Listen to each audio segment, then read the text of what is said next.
Hello all of you. अब हम लोग क्वेश्चन शुरू करेंगे लॉस ऑफ प्रॉफिट पे। ओके, नाउ क्वेश्चन नंबर 17 आप देखेंगे आपकी बुक में मई 2019 में क्वेश्चन आया था। A fire occurred in the premises of Mrs Bright on 25th of May 2017 as a result of fire. Sales were adversely affected up to 30th September 2017. तो date of fire कौन सी थी? 25 मई 2017। हमारा business कब तक affect करा? 30 सितंबर 2017। ठीक है, तो आपका मतलब मई के 25 तारीख से वो मंथ एंड तक, जून जुलाई अगस्त सितंबर, 4 महीने फिर आगे की जून जुलाई अगस्त सितंबर। यस, ओके, तो वहां तक हमारा बिजनेस डिस्टर्ब और डिसऑर्गेनाइज पीरियड कहते हैं जिसे। The firm had taken loss of profit policy with an average clause. जिस तरह average clause loss of stock में होता है, उसी तरह लॉस ऑफ प्रॉफिट में भी एवरेज क्लॉज होता है। वो पॉइंट हम यहाँ पे डिस्कस करेंगे इस क्वेश्चन में। फॉर रुपीज 3,50,000, तो आपकी पॉलिसी अमाउंट कितनी? 3,50,000। Having indemnity period of 5 month. What is indemnity period बेटा? मैक्सिमम कितने महीने अलाउ है? 5 महीने। आप देखो 25 मई 2017 से लेके 30 सितंबर तक 5 महीने हो रहे क्या? नहीं। तो इंडेमनिटी पीरियड से ज्यादा आप क्लेम नहीं कर सकते। आपका बिजनेस डिस्टर्ब रहा, it should not be more than indemnity period. अगर उससे ज्यादा होता है तो आपको मैक्सिमम इंडेमनिटी पीरियड तक ही क्लेम मिलेगा, उतने ही मंथ के मिलेगा। सो फिर यहाँ पे तो कोई दिक्कत की बात नहीं, ये 5 महीने बोल रहा है, 5 महीने से कम है। There is an upward trend of 10% in sales. What is upward trend बेटा? हर साल आपका सेल्स कितने से बढ़ रहा है? 10% से। The firm incurred an additional expenditure of ₹30,000 to maintain the sales. ये additional expense है 30,000 रुपए। There was a saving of ₹5,000 in insured standing charges. अब मैंने कहा था स्टैंडिंग चार्जेस खर्चे जो फिक्स होते, कभी कभी उसमें सेविंग भी हो जाती है, वो आपका डिसऑर्गेनाइज पीरियड में है ना। तो यहाँ पे दी है कितने की सेविंग है? 5,000 रुपए की। अब आगे कहता है actual turnover from 25th of May 2017 30 September 2017 1,75,000। अब जो मैं यहाँ पे लिख रहा हूँ ना, आप भी लिखते जाना। अब आप खुद बताओ बेटा कि ये आपका यहाँ पे सॉरी, ठीक है, ये जो ड्रॉ करो नहीं भी ये चलेगा, लेकिन कुछ चीजें ध्यान रखना बेटा। 25 मई 2017 को आग लगी, 25 मई 2017। कब तक डिस्टर्ब रहा हमारा? 30 सितंबर 2017 तक डिस्टर्ब रहा। तो यहां पे जो टर्नओवर होगा उसे हम क्या कहेंगे? Actual turnover. इसी वक्त जो पिछले साल हुआ होगा 25 मई 16, 30 सितंबर 16, यहां जो टर्नओवर रहेगा इसको हम कहेंगे स्टैंडर्ड टर्नओवर। इसे हम कहेंगे स्टैंडर्ड टर्नओवर। ठीक है, अब देखो यहां पे ये 25 मई 2017 से लेके 30 सितंबर 2017, तो यहां पे आप लिख लेना जैसे मैं लिख रहा हूं, ये आपका एक्चुअल टर्नओवर हुआ। Actual turnover 1,75,000। फिर आगे कहता है बेटा टर्नओवर फ्रॉम 25 मई 2016 टू 30 सितंबर 2016। ये कौन सा टर्नओवर? ये करस्पॉन्डिंग पीरियड पिछले साल का, इसे क्या कहते हैं? Standard turnover. ये हो गया standard turnover. Net profit for the last financial year दिया आपको 2 lakh. Insured standing charges for the last financial year ₹1,75,000। Total standing charges for the last financial year कितना था बेटा? 3 लाख। अब समझो 3 lakh total insured standing charges था, 3 लाख, लेकिन उसमें से इंश्योर्ड कितना करा है? 1,75,000। तो बचा हुआ क्या हो? अनइंश्योर्ड था।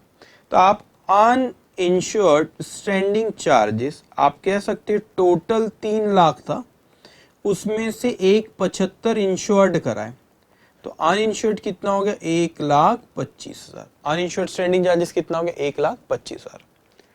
Turnover for the last financial year, पिछले साल का सेल्स कितना था? 15 lakh. Turnover for 1 year from 25th of May 2016 to 24th of May 2017। अब बताओ आग लगने के एग्जैक्ट 1 साल पहले का सेल है, इसे हम क्या कहते हैं बेटा? Annual turnover. क्या कहते हैं हम इसे? Annual turnover. ओके, तो जैसे जो मैं लिखता हूं ये आप भी लिखेंगे, एनुअल टर्नओवर। अब आपसे पूछता है बेटा, you are required to calculate the loss of profit claim amount assuming that entire sale during the interrupted period was due to additional expense। मैं आपको एक बात कह दूं, याद है इस सेंटेंस का मीनिंग क्या मैं बता रहा हूं आपको।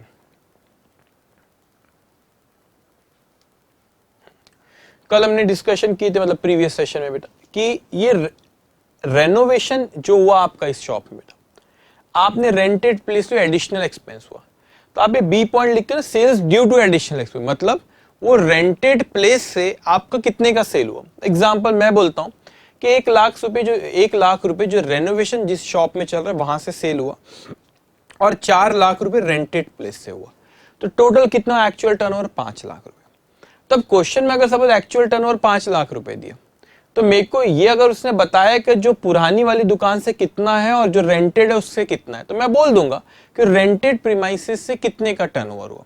लेकिन अगर मेरे को एक्चुअल टर्नओवर क्वेश्चन में देता है बेटा और वो बताता नहीं कि इसमें से जिस दुकान में रेनोवेशन चल रहा है वहां से कितना हुआ और जो रेंटेड प्लेस है वहां से कितना हुआ, तो मैं यही मानूंगा कि ये जो एक्चुअल टर्नओवर हुआ है वो कहां से हुआ है, रेंटेड प्लेस से हुआ है। कहां से हुआ बेटा, रेंटेड प्लेस से। अब देखो उसने वहां पे क्या अजम्पशन लेने हमसे कहा, उसने कहा assuming that entire sales during the interrupted period, आप इंटरप्टेड पीरियड का उसको डिसऑर्गेनाइज्ड पीरियड का, उस समय पे 25 मई 2017 से लेके 30 सितंबर 2017 तक जो भी हुआ was due to additional expense. जो भी हुआ बेटा वो एडिशनल एक्सपेंस की वजह से हुआ, मतलब वो रेंटेड प्रीमाइसेस से हुआ है जो भी सेल था। तो ये एक्चुअल टर्नओवर हुआ है। ये हो सकता है कि जो दुकान में आग लगी वहां से थोड़ा बहुत सेल हुआ और वो रेंटेड प्रीमाइसेस से थोड़ा बहुत हुआ। अगर अलग अलग बताए तो कोई दिक्कत नहीं, अगर आपको नहीं बताया तो हमेशा एक्चुअल टर्नओवर का हम यही अज्यूम, या तो बोला उसने ये अज्यूम करो, वो नहीं भी बोलता है तो हमेशा हम ये अज्यूम करेंगे एक्चुअल टर्नओवर जो हुआ है वो कौन सी जगह से, रेंटेड प्रीमाइसेस से हुआ है, जो हमने एडिशनल एक्सपेंस खर्च करके जो जगह लिए टेम्पररी, जिस पीरियड में हमारा बिजनेस इंटरप्ट हुआ था। ओके, अब हो गया। पूछा क्या है भाई उसने, you are required to calculate the loss of profit. बेटा जिस तरीके से हम आपको बता रहे उस तरीके से आपको यहाँ पे लिखना रहेगा, और प्रेजेंटेशन बहुत मायने रखता है, सबसे ज्यादा कंसेप्ट मायने लगता है, उसके बाद आपका प्रेजेंटेशन भी इंपॉर्टेंस रखता है। तो जैसी वर्किंग नोट्स मैं बनाऊंगा आपको वैसा ही बनाना होगा। लिखते जाएंगे अब आप वर्किंग नोट, वर्किंग नोट लिखो, 1 बाय 1 लिखते जाएंगे। ओके, ये एक काम करो, ठीक है, वर्किंग नोट से शुरू करो, ठीक है बेटा। चलो लिखो वर्किंग नोट।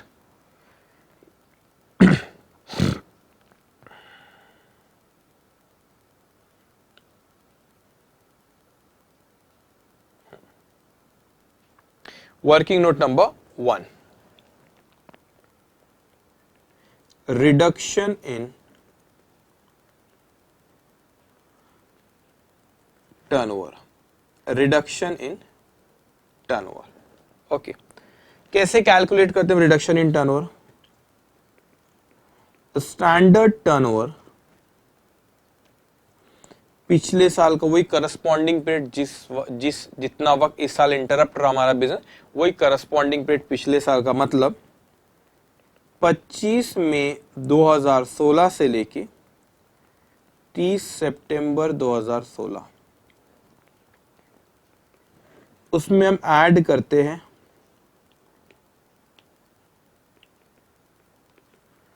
अपवर्ड ट्रेंड, वो दिया हमें 10%, ठीक है। तो देखते पहले तो स्टैंडर्ड टर्नओवर क्वेश्चन में कितना दिया। स्टैंडर्ड टर्नओवर ये 6 लाख रुपए हमको दिया हुआ है, तो आप लिखोगे यहां 6 लाख। उसका हमें उम्मीद थी कि इस साल, पिछले साल इस समय 6 लाख का सेल हुआ था, इस साल 10% से सेल बढ़ेगा, तो ये 10,000 रुपए ये, तो यहां पे जो फिगर आएंगी आपकी हम उसे बोलेंगे adjusted standard turnover, adjusted standard turnover 6,60,000, less actual turnover जो कि हुआ है 25 मई 2017 से लेके 30 सितंबर 2017। एक्चुअल टर्नओवर कितना हुआ बेटा? 1,75,000, 1,75,000। तो यहां पे जो ये चीज आएंगी इसे हम कहते हैं रिडक्शन इन टर्नओवर। कितने से रिडक्शन हुआ? 6,60,000 माइनस 175, तो ये हमारा रिडक्शन इन टर्नओवर हुआ 4,85,000।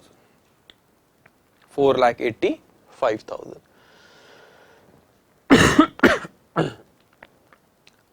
Okay, 4,85,000।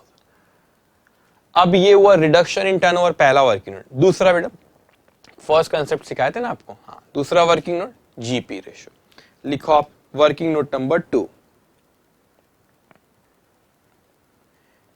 Gross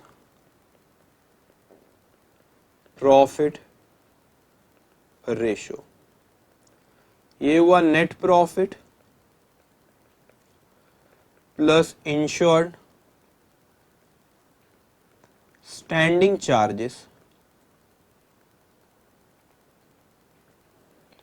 divided by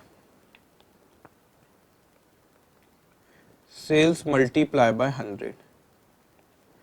net profit plus insured standing charge divide by sales multiply by 100। Question में नेट प्रॉफिट कितना दिया? ये कौन से साल का नेट प्रॉफिट है? पिछले साल का बेटा। तो पिछले साल का नेट प्रॉफिट दिया हमको 2 लाख। इंश्योर्ड स्टैंडिंग चार्जेस कितने? 1,75,000। पिछले साल का सेल्स कितना? ये लास्ट फाइनेंशियल ईयर 15 लाख। ठीक है, अब आप लिखेंगे 2 लाख रुपए का टर्नओवर था, इंश्योर्ड स्टैंडिंग चार्जेस थे 1,75,000 रुपए, सेल्स कितना था हमारा पिछले साल? 15 lakh, multiply by 100। So 2 lakh plus 1,75,000 divided by 15 lakh multiply by 100, या तो 25%। इसका मतलब क्या होता है 25% का? इसका मतलब जो हमारा टर्नओवर है उसका 25% रिप्रेजेंट करता है नेट प्रॉफिट और इंश्योर्ड स्टैंडिंग चार्जेस। तो मैं आगे इसी चैप्टर में आपको एक कंसेप्ट और आएगा कि हम जब कोई पॉलिसी लेते, हमने अभी तक ये कैलकुलेशन करे claim of loss of stock. Stock हुआ तो स्टॉक का लॉस हो तो क्लेम कैसे करना है, प्रॉफिट का लॉस हो तो क्लेम कैसे करना है, वो भी हम कर रहे हैं। आगे चल के इसी चैप्टर में आखिरी में कुछ क्वेश्चन हम ऐसे भी करने वाले कि जब कोई आप पॉलिसी लेते हो तो उस पॉलिसी के अमाउंट को तय कैसे करना कि कितने की पॉलिसी लेना चाहिए, वो हम आगे डिस्कस करेंगे। तो यहां पे अगर मैं कहता हूं बेटा 25% रिप्रेजेंट करता है कि मेरे सेल्स में कितने प्रतिशत प्रॉफिट रिप्रेजेंट करता है और स्टैंडिंग इंश्योर्ड स्टैंडिंग चार्जेस करता है, वो है 25%। तो अब आपने यहाँ पे 25% ये आपका रिप्रेजेंट करता है। आपका सेल्स अच्छा, एक और चीज, यहाँ पे सेल्स कितने से गिरा बेटा? 4,85,000 से। अब मेरा सेल्स 4,85,000 से कम हुआ, इसका ये मतलब नहीं होता बेटा कि मेरा नुकसान भी 485 में हुआ। ये 4,85,000 में कुछ वेरिएबल ओवरहेड्स होंगे, कुछ स्टैंडिंग चार्जेस में अनइंश्योर्ड स्टैंडिंग चार्जेस होंगे, कुछ इंश्योर्ड स्टैंडिंग चार्जेस होंगे, और कुछ क्या होगा बेटा? प्रॉफिट का पार्ट है। तो वो 4 चीजें आ रही है, insured standing charges, uninsured standing charges, variable overheads और प्रॉफिट। उसमें से हमें सिर्फ क्लेम किसका मिलेगा? इंश्योर्ड स्टैंडिंग चार्जेस का और प्रॉफिट का। ठीक है, तो मगर इंश्योर्ड स्टैंडिंग चार्जेस और प्रॉफिट कितना रिप्रेजेंट करते बेटा? 25%।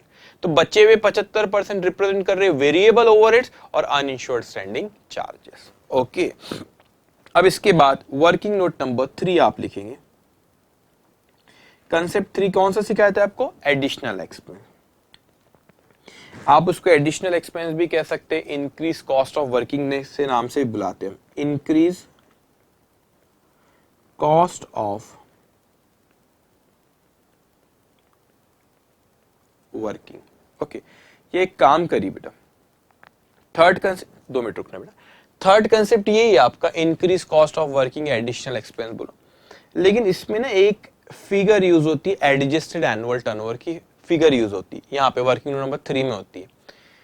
तो मैं एक काम करता हूँ, वर्किंग नोट नंबर 3 एक बना लेता हूं मैं, एडजस्टेड एनुअल टर्नओवर। अभी क्यों बना रहा हूं आपको 2 मिनट में समझ जाएगा, वो आगे चल के यूज होती, तो इसकी अपन पहले से ही बना लेते। तो वर्किंग नोट नंबर 3 का क्या नाम दिया बेटा मैंने, एडजस्टेड एनुअल टर्नओवर। लिखेंगे आप annual turnover, annual turnover question में दिया हुआ है हमें, कितना annual turnover, 14 lakh, 14 lakh. Adjusted मतलब इसमें भी ट्रेंड को ऐड करते, ट्रेंड ऐड करेंगे अपन, ट्रेंड कितने परसेंट बेटा, 10%। सो 14 लाख का 10% वो होता है 1,40,000। ये हो गया आपका एडजस्टेड एनुअल टर्नओवर। ये वो आपका 15,40,000, 15,40,000 बेटा। क्यों कैलकुलेट कर लिए सर, ये अब हमको यूज होगा इसलिए हमको करना है बेटा, इस फिगर का यूज होता है आगे, तो हम पहले से कैलकुलेट करके रख दिए। तो पहला working note reduction in turnover, second working note GP ratio, third adjusted annual turnover, ठीक है। अब उसके बाद हम आते फोर्थ वर्किंग नोट। अच्छा ख्याल रखना, एडजस्टेड वर्ड मतलब इसमें ट्रेंड का इफेक्ट देना है। तो ट्रेंड, अपवर्ड ट्रेंड मतलब बढ़ना, डाउनवर्ड ट्रेंड मतलब कम होना। तो बहुत कम ऐसा होता है जब डाउनवर्ड ट्रेंड होता है, जनरली सेल्स हमारे, हम ये एक्सपेक्ट करते हैं कि हर साल बढ़ेगा। ओके, कभी कभी होता है कोई बिजनेस परफॉर्मेंस अच्छा, पास से में परफॉर्मेंस कम हो रहा था तो उसका डाउनवर्ड ट्रेंड भी दिखता है, लेकिन जनरली वैसा होता नहीं है। Now fourth working note, increase cost of working, जिसे हम एडिशनल एक्सपेंसेस के नाम से भी बुलाते हैं। ओके, इसमें 3 हम लेते हैं बेटा। ए पॉइंट, एक्चुअल एडिशनल एक्सपेंसेस, ये हमेशा गिवन रहता है क्वेश्चन में। देखो एक्चुअल एडिशनल एक्सपेंस हमको दिया है कि क्वेश्चन में बेटा, एक्चुअल एडिशनल एक्सपेंस दिया होगा ना, हाँ ये दिया हमको 30,000। एक्चुअल एडिशनल एक्सपेंस कितना है, 30,000, तो आप वहां लिखोगे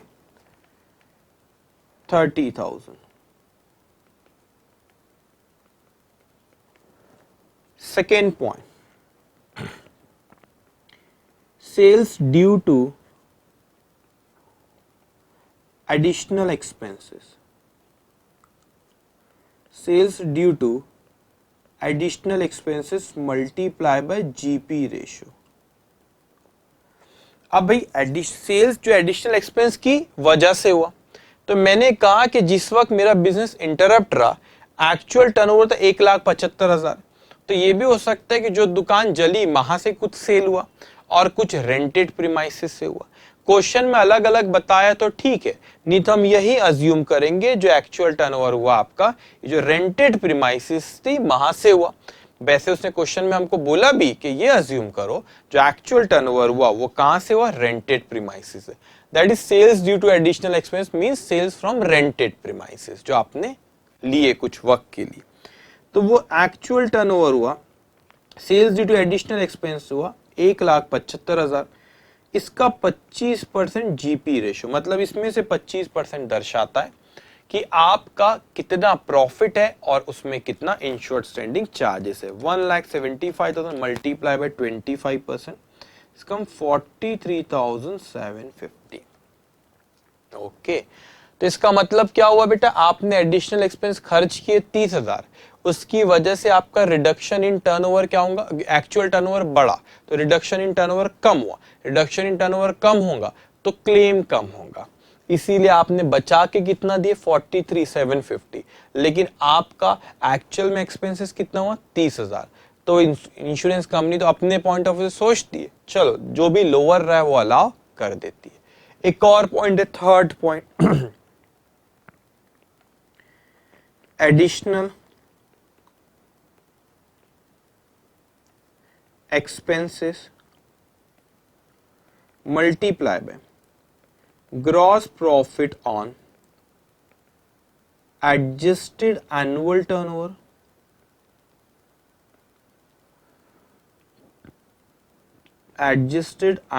turnover divided by gross profit on adjusted annual turnover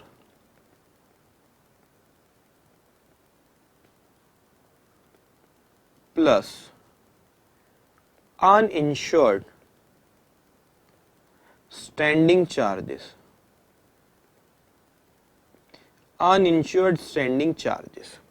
तो एडिशनल एक्सपेंस कितना खर्च किया आपने 30,000।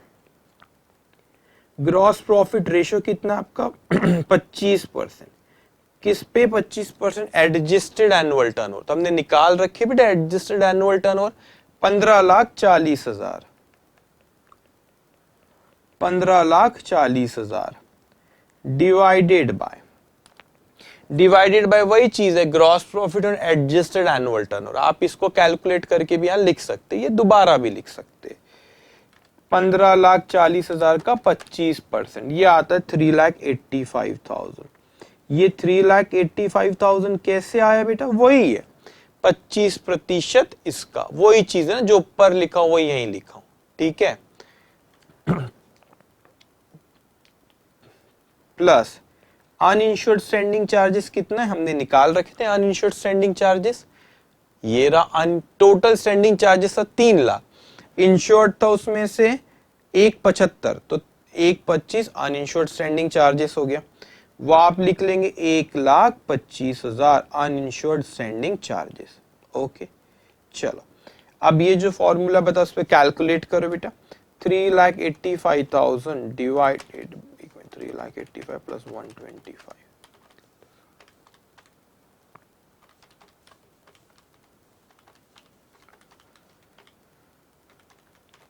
ये आ रहा है आपका 22,000। कितना आ रहा है बेटा? Equals to 22,647। तो एक एक्चुअल इतना हुआ, इतना एडिशनल एक्सपेंस जो आपका sales due to additional expense multiply by GP ratio वो, मगर वो इंश्योरेंस कंपनी बोलती है या एक्चुअल या आपने जितना सेव करके हमको दिए क्लेम कम किए या proportionate which ever is what बेटा lower.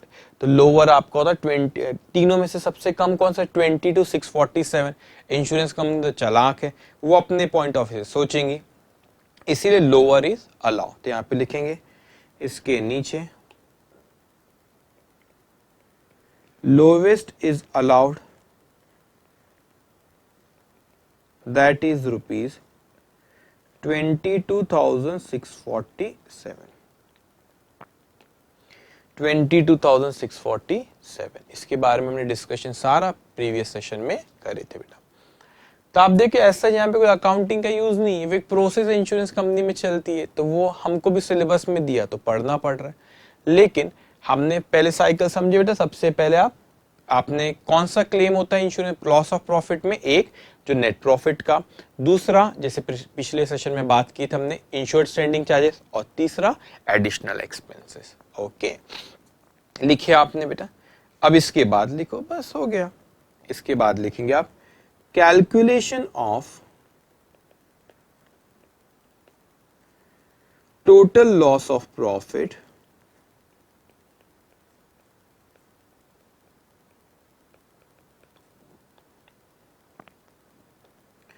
first point in respect of reduction in turnover। तो जब मैं कहता हूं ना यहां पे जो कैलकुलेट कर रहा हूं क्लेम, इसमें ना दो चीज कवर करता है बेटा, इकट्ठा नेट प्रॉफिट का जो नुकसान हुआ प्लस इंश्योर्ड स्टैंडिंग चार्जेस। ये आपको समझाने हमने लिखे। रिडक्शन इन टर्नओवर जो पहला वाला पॉइंट रहता है ना, इन respect of reduction in turnover, तो ये दो चीज का क्लेम यहाँ पे आता है।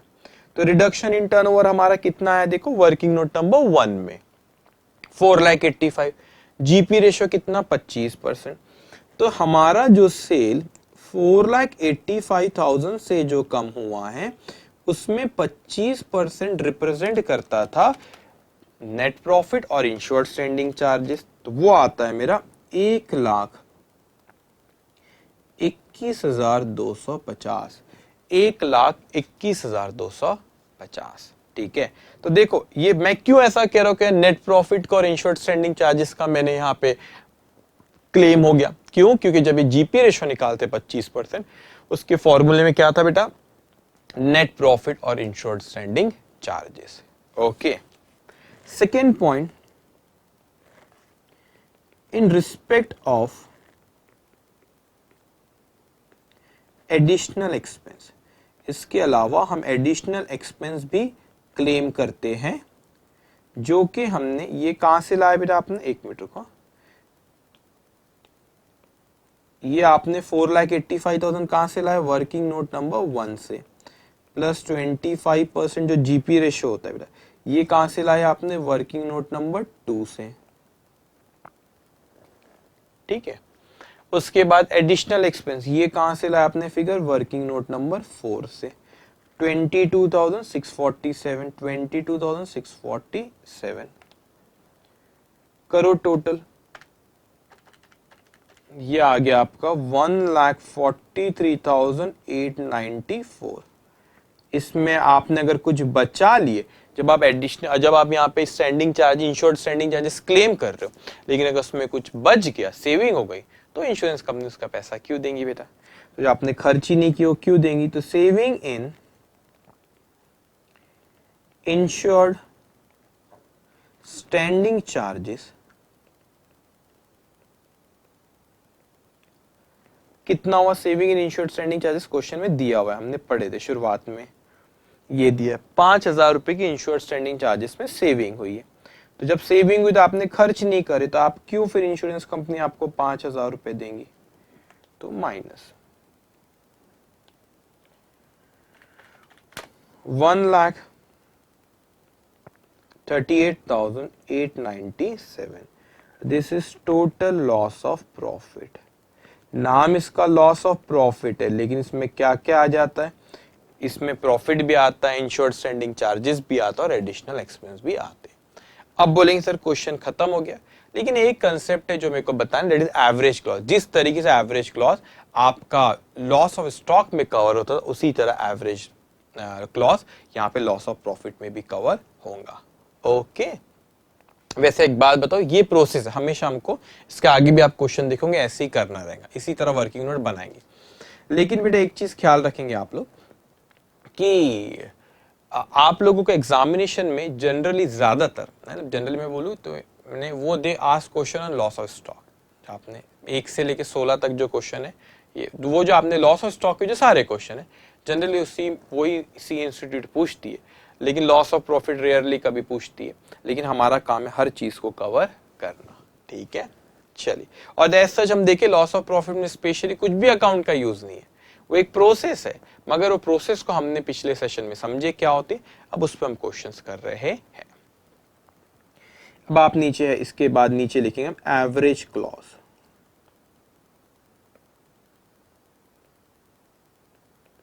एवरेज क्लॉज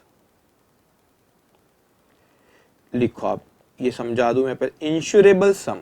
ठीक है, अब आप लिखो, मैं समझाता हूं। Insurable sum that is adjusted annual turnover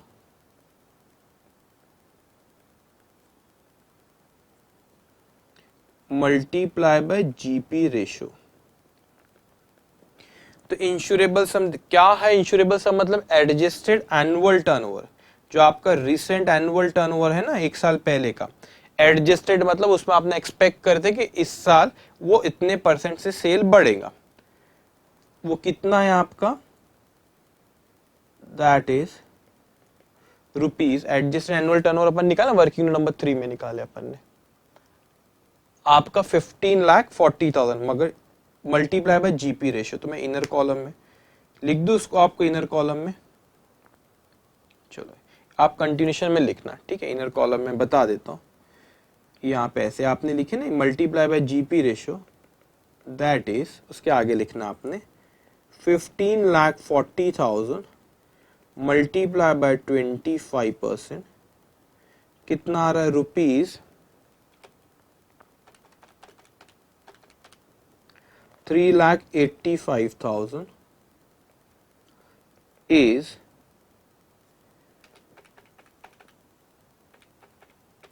3,85,000 is more than the policy amount, that is rupees policy amount आपको फर्स्ट पैरा में लिखी 3,50,000 की, therefore average clause will apply।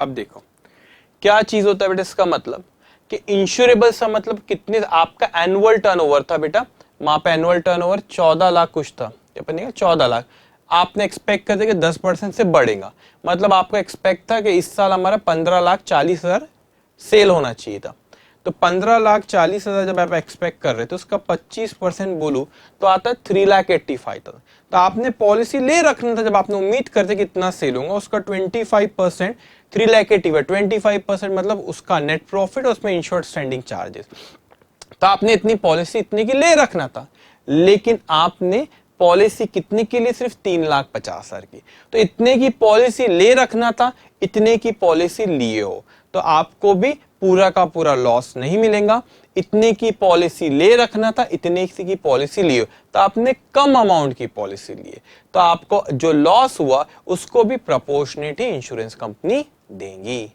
Okay, तो आप लिखेंगे नीचे claim equals to insured value, insured value मतलब आपने कितने की पॉलिसी निकाले, इंश्योरेबल सम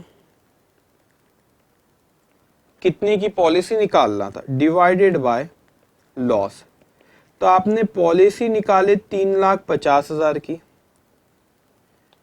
होना चाहिए था 3,85,000 की, तो भाई आपका लॉस हुआ 138,897, तो निकाले हो 3,50,000 की, निकालना था 385 की, तो आ रहा है 90.90%, इतने परसेंट आपने निकाले, लॉस भी उतना ही 138,897, तो ये आता है आपका 1,26,270, 1,26,270 इतने का क्लेम आपको मिलेगा। तो देखा जाए अगर हम बेटा बात करें तो ये जितने में प्रोसेस, इसमें अकाउंट्स का कुछ भी यूज नहीं, आप देखो ये इस टॉपिक में अकाउंट का कुछ यूज नहीं हो रहा है यहाँ पे, लॉस ऑफ प्रॉफिट में स्पेशली, लेकिन वो एक प्रोसेस है, इस तरीके से कैलकुलेट किया जाता है। पिछले सेशन में हमने इस पे सारी चर्चा करी, what is reduction in turnover, what is GP ratio, what is additional expense, ठीक है, अब उन चीजों को यहाँ पे अप्लाई कर रहे, तो इसी तरीके से आपको क्वेश्चन करते इस लॉस ऑफ प्रॉफिट के कैलकुलेशन करना रहेगा। Okay, simple. Now I am coming to question number, कौन से क्वेश्चन पे आऊंगा बेटा मैं, now I am coming to question number 18। Okay, the premises of a company, उतना लिखे बेटा आपने, ठीक है, the premises of a company were partly destroyed by fire which took place on 1 March 2016, आग कब लगी, 1 मार्च 2016 को, 1 मार्च 2016 को, ठीक है, as a result of which the business was disorganized from 1st March to 31st July, 1 मार्च से लेकर 31 जुलाई तक बिजनेस इंटरप्ट रहा, तो 1 मार्च अप्रैल मई जून जुलाई, कितने महीने, 5 महीने। Accounts are close on 31 December every year, हर साल अकाउंट कब क्लोज होता है, 31 दिसंबर को। The company is insured under a loss of profit policy for ₹7,50,000, ये पॉलिसी अमाउंट हुई आपकी, ठीक है। The period of indemnity specified in the policy 6 month. तो 6 मंथ मैक्सिमम आपका बिजनेस इंटरप्ट कंसीडर करेंगे, हमारा 6 महीने से कम ही है। 1 मार्च से लेके 31 जुलाई, मार्च अप्रैल मई जून जुलाई, 5 महीने, कोई दिक्कत नहीं है। मैक्सिमम कितना है यहाँ पे क्वेश्चन में बोला, 6 महीने। From the following information, you are required to compute the amount of claim under the loss of profit policy. वैसे ही हमको loss of profit policy निकालना है। So what's the process? First we will calculate reduction in turnover, then बेटा GP ratio, then adjusted annual turnover, additional expense, फिर वो claim निकालते, फिर average clause लगता है तो लगाते, ठीक है। तो देखो turnover for the year, ये जो आपको turnover दिया ये लास्ट ईयर का turnover है।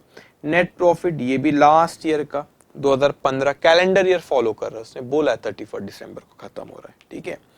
उसके बाद insured standing charges, uninsured standing charges दिया हमको।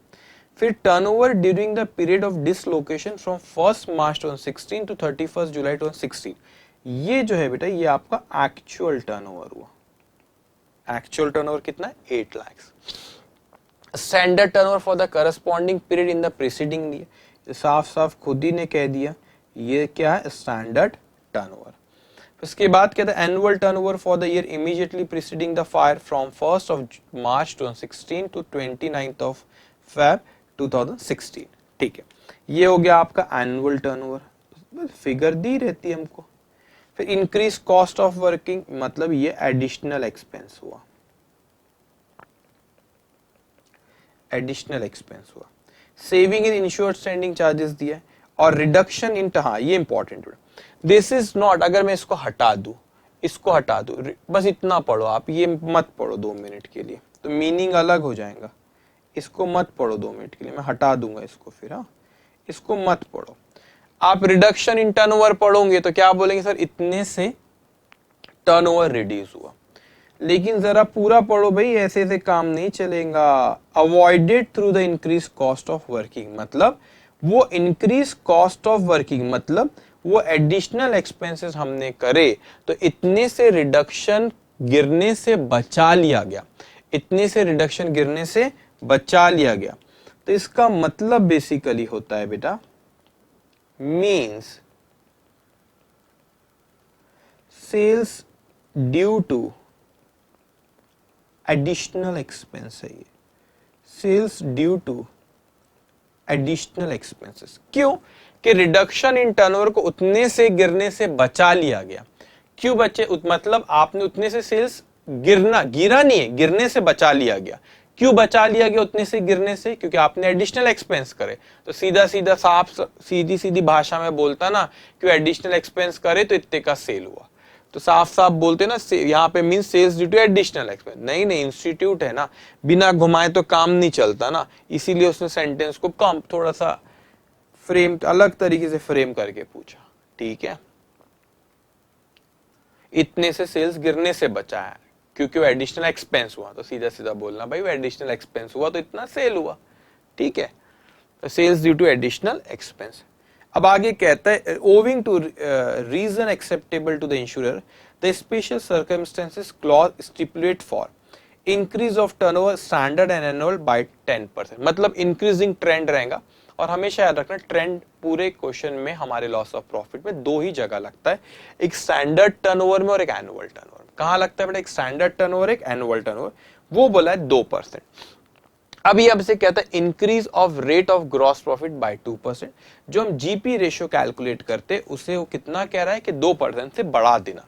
अब मेरी बात को बहुत अच्छे से समझना, जब हम लोग जीपी रेशियो कैलकुलेट करते, सपोज आज साल की शुरुआत हो रही है और मैंने कहा कि नहीं आने वाले साल की मुझे पॉलिसी निकालना है, तो मैंने कहा चलो चलो सर कैलकुलेट करो कि जीपी रेशियो कितना है। How we calculate GP ratio, gross net profit plus insured standing charges divided by sales multiply by 100। तो मैंने कहा कि जीपी रेशियो इस तरह मैंने निकाला कि net profit plus insured standing charges divided by sales multiply by 100।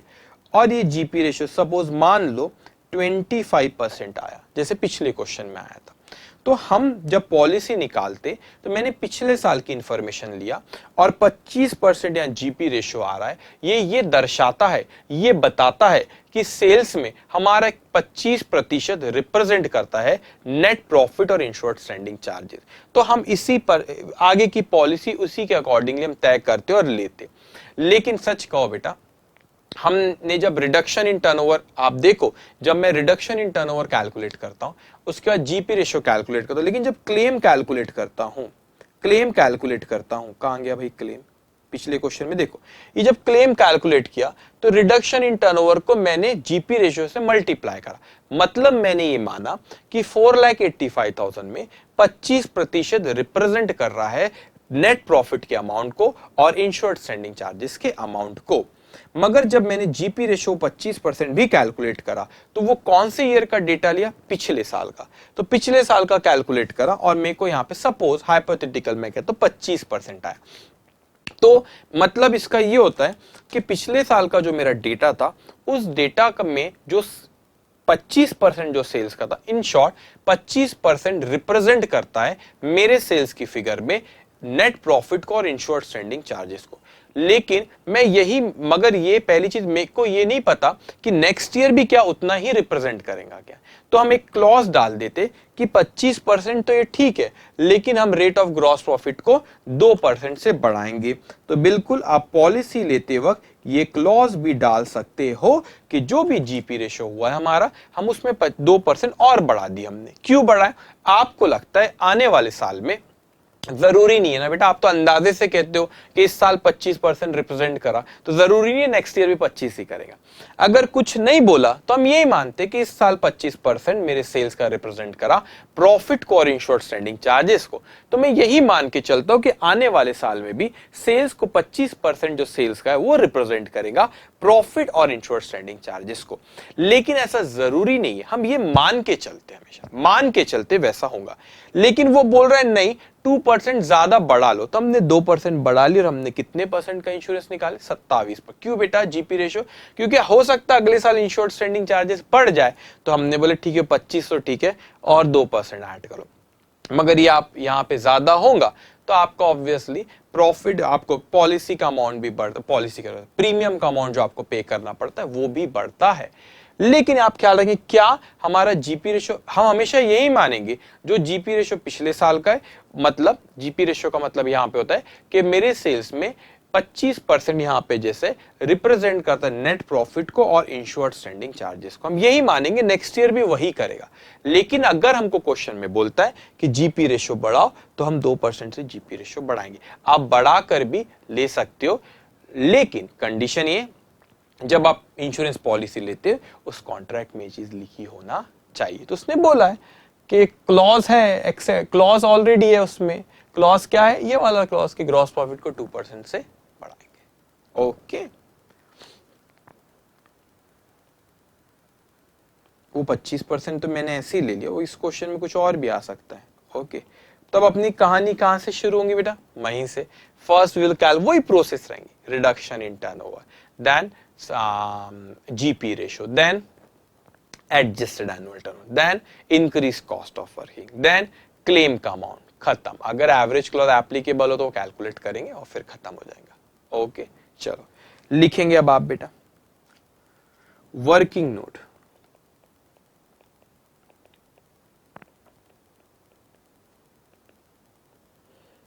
Number 1, reduction in turnover,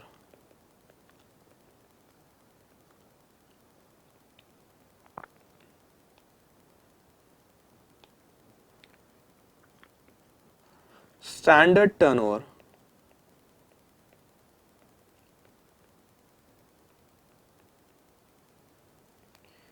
एक मार्च 2015 को आग लगी, बिजनेस डिस्टर्ब रहा हमारा, 31 जुलाई 2015। वो क्वेश्चन में देखो स्टैंडर्ड टर्नओवर कितना दिया बेटा, फिगर्स अब हमें को ढूंढना पड़ता है। ये रहा स्टैंडर्ड टर्नओवर 20 लाख रुपए, 20 lakhs add upward trend 10%, 20 lakh का 10%, 2 लाख। क्वेश्चन में बोला है ना अपवर्ड ट्रेंड, तो अपवर्ड ट्रेंड दो जगह लगते हैं ट्रेंड, एक तो स्टैंडर्ड टर्नओवर, एक एनुअल। तो हम एडजस्टेड एनुअल टर्नओवर, हमें उम्मीद थी एडजस्टेड स्टैंडर्ड टर्नओवर। 1 मिनट पहले लिख लूं,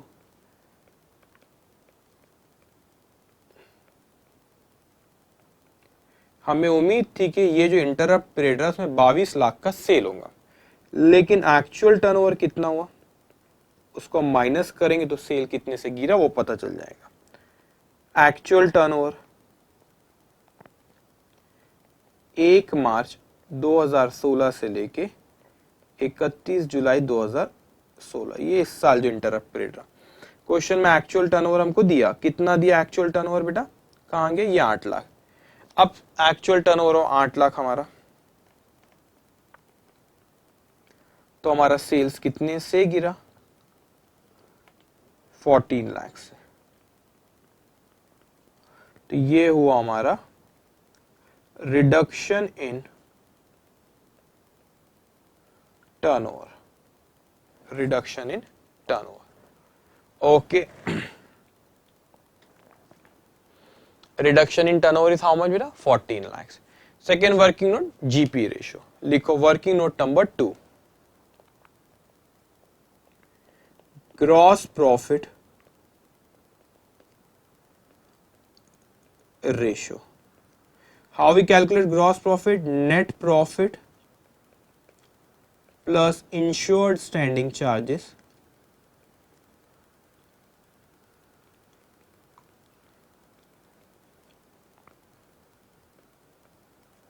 divided by sales multiply by 100। अब बताओ पिछले साल का प्रॉफिट हमको दिया है कि जीपी रेशियो में लास्ट ईयर की फिगर ले रहे हैं, पिछले साल का प्रॉफिट दिया है कि हमको, कितना प्रॉफिट है लास्ट ईयर का, 2,40,000, इंश्योर्ड स्टैंडिंग चार्जेस 4,80,000 और सेल पिछले साल का 40 लाख। लिखो ये 2,40,000 प्लस 4,80,000 इंश्योर्ड स्टैंडिंग चार्जेस, पिछले साल सेल्स हुआ था हमारा 40 लाख का, कितने परसेंट आ रहा है, 2,40,000 plus 4,80,000 divided by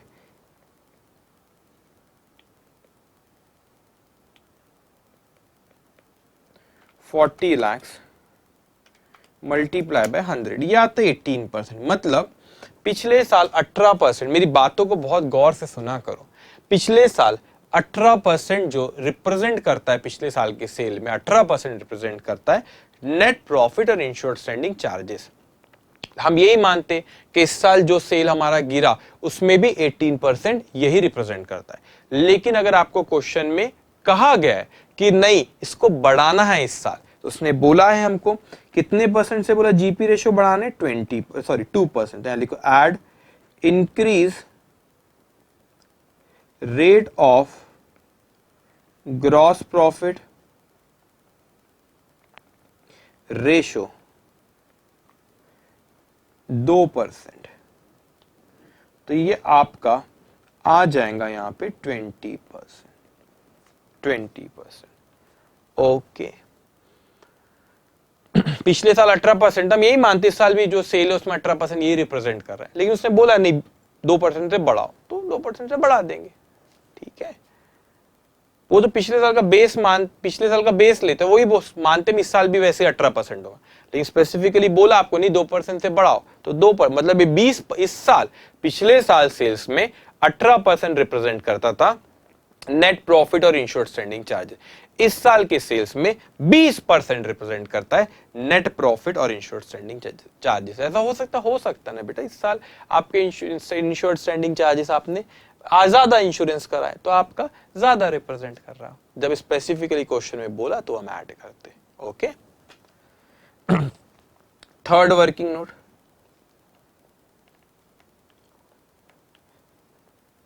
adjusted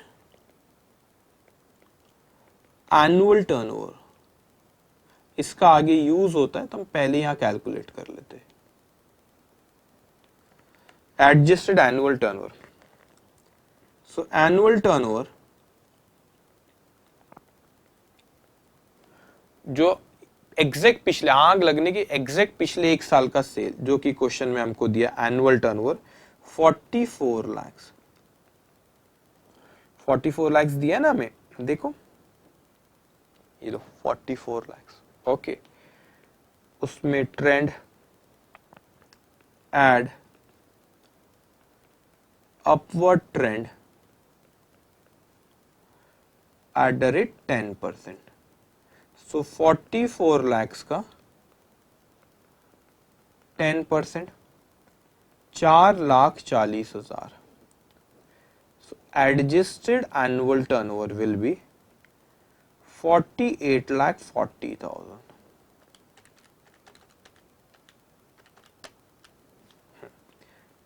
Adjusted annual turnover. Adjusted annual turnover 48,40,000. Okay चलिए अब आते हैं अपन फोर्थ पॉइंट पे बेटा। अब fourth point increase cost of working. तो वर्क ये आप ये क्यों लिखते हैं सर? क्योंकि अपने को फोर्थ वर्क तो वो जो इंक्रीज कॉस्ट ऑफ वर्किंग और एडिशनल एक्सपेंस वो वर्किंग नोट में फिगर लगती, तो अपन पहले इसको कैलकुलेट करके रख देते हैं। Okay, working note number 4, increase cost of working और आप इसे कहो एडिशनल एक्सपेंस।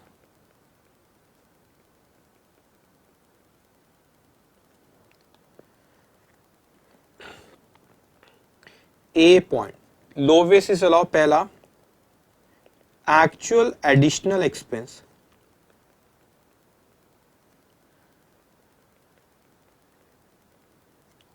गिवन होता है क्वेश्चन में। एक्चुअल एडिशनल एक्सपेंस कितना है देखेंगे जरा। ये देखो इंक्रीज कॉस्ट ऑफ वर्किंग मतलब additional expense 1,50,000, 1,50,000। Second, sales due to additional expenses multiply by GP ratio. ठीक है, अब इसका कंसेप्ट हमने आपको बताया है पिछले सेशन में हर एक चीज का। अब सेल्स ड्यू टू एडिशनल मतलब एडिशनल एक्सपेंस की वजह से सेल्स कितना हुआ। आप देखो यहाँ पे एक्चुअल टर्नओवर आपका कितना हुआ बेटा। एक्चुअल टर्नओवर हमारा ये देखो, reduction in turnover avoided through increase in working cost. अब एक चीज मैं आपको बताता हूँ बड़ी इंटरेस्टिंग बेटा। अब देखो यहाँ पे क्वेश्चन में बताया अलग से, एक्चुअल टर्नओवर हुआ आपका 8 लाख, लेकिन एक्चुअल टर्नओवर मतलब ये जिस पीरियड में आग लगी ना आपके, यहां आग लगी, यहां तक बिजनेस इंटरप्ट रहा, तो यहां पे जो एक्चुअल टर्नओवर हुआ ना ये आपका 8 लाख हुआ, लेकिन आपकी ये एक पुरानी वाली जहां आग लगी और ये आपने रेंटेड लिए, तो ये रेंटेड में से 4 लाख का सेल हुआ है। देखो पढ़ो, बोला mean sales due to additional expense, तो ये एडिशनल एक्सपेंस की वजह से 4 लाख का सेल हुआ। अगर ये नहीं बोलता था ये पॉइंट मुझको अगर नहीं बोलता था तो मैं यही मानता था कि जो एक्चुअल टर्नओवर हुआ बेटा, एक्चुअल टर्नओवर 8 लाख, वो पूरा का पूरा वो रेंटेड प्रीमाइसेस से हुआ। तो 8 में से 4 वहां से हुआ, 4 यहां से हुआ होगा, तो 8 में से 4 वहां से हुआ। तो एडिशनल एक्सपेंसेस की वजह से, आप इसका लॉजिक समझना, एडिशनल एक्सपेंसेस की वजह से 4 लाख रुपए का सेल हुआ। 4 लाख रुपए का सेल हुआ बेटा, तो मैंने कहा एडिशनल एक्सपेंसेस की वजह से 4 लाख रुपए का सेल हुआ। वो सेल में मेरा 20% रिप्रेजेंट करता है। क्या रिप्रेजेंट करता है? उसमें नेट प्रॉफिट और इंश्योर्ड स्टैंडिंग चार्जेस। तो अगर मेरा ये 4 लाख रुपए एडिशनल एक्सपेंस की वजह से हुआ तो मेरा एक्चुअल टर्नओवर बढ़ा। एक्चुअल टर्नओवर बढ़ा तो मेरा क्या होगा बेटा? रिडक्शन इन टर्नओवर कम होगा। रिडक्शन इन टर्नओवर अगर कम होगा तो मेरा क्लेम कम होगा। तो मेरा इतने से सेल वहां पे उस एडिशनल एक्सपेंस की वजह से 4 लाख का सेल हुआ, इसमें 20% बताता है नेट प्रॉफिट और इंश्योर्ड स्टैंडिंग चार्जेस, जो कि 80,000 रुपए होता है। तो मैं उनसे 80,000 रुपए का क्लेम कम हुआ। अब देखो इंश्योरेंस कंपनी पकड़ के मारेंगी हमको, हमने एडिशनल एक्सपेंस करे कितने का, 1,50,000 का, और क्लेम कितने से कम करे, 80,000 से। वो बोलेंगे भैया ये क्या बात कर रहे हो, हम आपको 1,50,000 नहीं देंगे। मतलब क्यों क्यों, दो दो दो, हमने एडिशनल एक्सपेंस 1,50,000 किए, दो 1,50,000। वो बोलेंगे भाई साहब छोड़ दो हमको, 1,50,000 का एडिशनल एक्सपेंस करते हो और तुम क्लेम करते हो 80 से, इससे अच्छा भाई वो 80 का ही क्लेम कर लेते, 80 का मत बचाते, वो एडिशनल एक्सपेंस नहीं करते, 80 का ही क्लेम कर लेते। खर्चा करते हो 1,50 मांग रहे हो, बचत करके दे रहे हो हमारी 80 की, हम क्यों तुमको फिर 1,50 दे, इसीलिए लोअर बोलता है, फिर 80 मिलेगा, इसीलिए लोअर बोलता हो। ठीक है, अब आते अपन तीसरे पॉइंट पे। छोड़ नहीं रहे इंश्योरेंस कंपनी, वो बोलती नहीं नहीं नहीं नहीं, इससे भी नहीं, प्रोपोर्शनेट कैलकुलेट करो। मतलब ठीक है भाई, जो आपका प्रोसीजर है हमको वही करना है। एडिशनल एक्सपेंसेस, मैंने इसीलिए तो कहा था जब इस शुरू से मैटर ऑफ जजमेंट, ये तरीका है। कोई किसी और का ओपिनियन डिफर हो सकता है, अरे सर ये प्रोसेस फॉलो करे, लेकिन ये वेल स्टेब्लिश रूल है जो इंश्योरेंस कंपनी में चलता है, सिलेबस में भी वही है। अभी आप और मैं अपने ओपिनियन नहीं दे सकते, ये प्रोसेस वहां चलती है और वही हमको फॉलो करना है, वही आपके सिलेबस में है।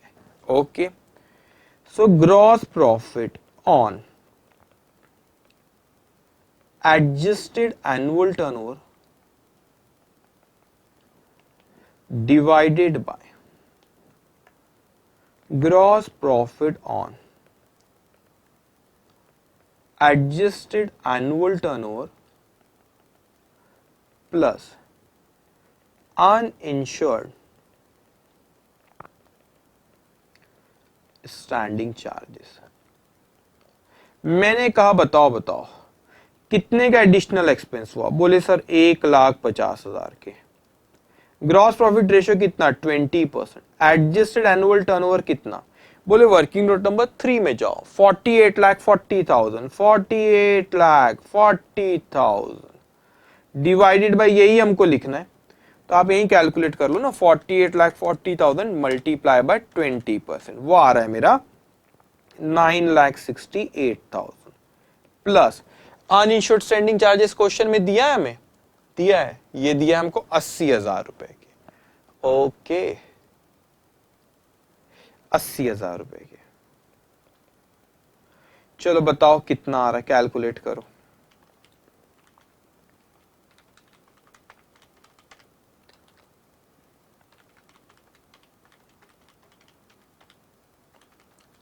ये आ रहा है हमारा 1,38,550। तो इंश्योरेंस कंपनी चालाक है, वो लोवेस्ट अलाउ करती, that is 80,000। Lowest is allowed, that is ₹80,000। Okay,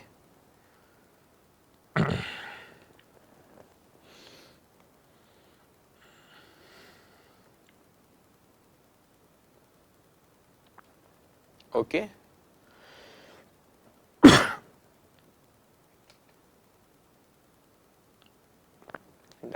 चलिए अब उसके बाद दिखेंगे बेटा आप आगे इसको वर्किंग नोट ना कहना, आप अपन क्लेम निकाल रहे जो क्वेश्चन में पूछा है। Calculation of total loss of profit, calculation of total loss of profit। First point, in respect of reduction in turnover, so आप कैसे कैलकुलेट करते बेटा इसमें, reduction in respect of reduction in turnover, मतलब reduction in turnover multiply by GP ratio. So reduction in turnover आपका कितना आया था, वर्किंग नोट नंबर 1, 14 लाख, या 20%।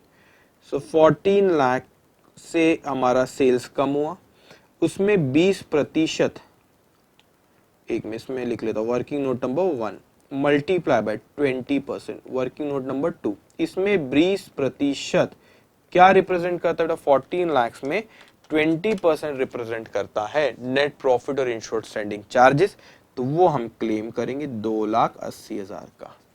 बाकी वेरिएबल ओवरहेड्स और अनइंश्योर्ड स्टैंडिंग चार्जेस नहीं मिलता। Second, in respect of additional expense,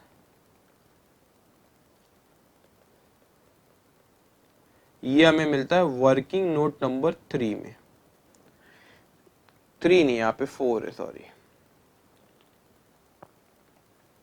lowest 80,000,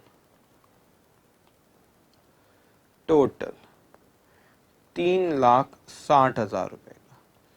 अब भाई वहां पे आप स्टैंडिंग चार्जेस का क्लेम करो, अगर सेविंग कुछ हुई आपकी इंश्योर्ड स्टैंडिंग चार्जेस में, तो वो इंश्योरेंस कंपनी क्यों देंगी? जब खर्च ही नहीं करे तो क्यों देंगी? Saving in insured standing charges,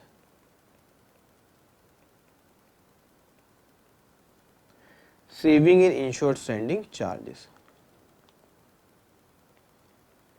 total loss of profit, इसको बोलते लॉस ऑफ प्रॉफिट है, लेकिन उसमें प्रॉफिट भी आता, इंश्योर्ड स्टैंडिंग चार्जेस भी आता, एडिशनल एक्सपेंस भी आता। ठीक है, चलो 3,00,000। अच्छा, सेविंग इंश्योर्ड स्टैंडिंग चार्जेस दिया है ना क्वेश्चन में, कहीं तो भी पढ़ा हूं मैंने, ये देखो saving in insured standing charges 30,000। Okay,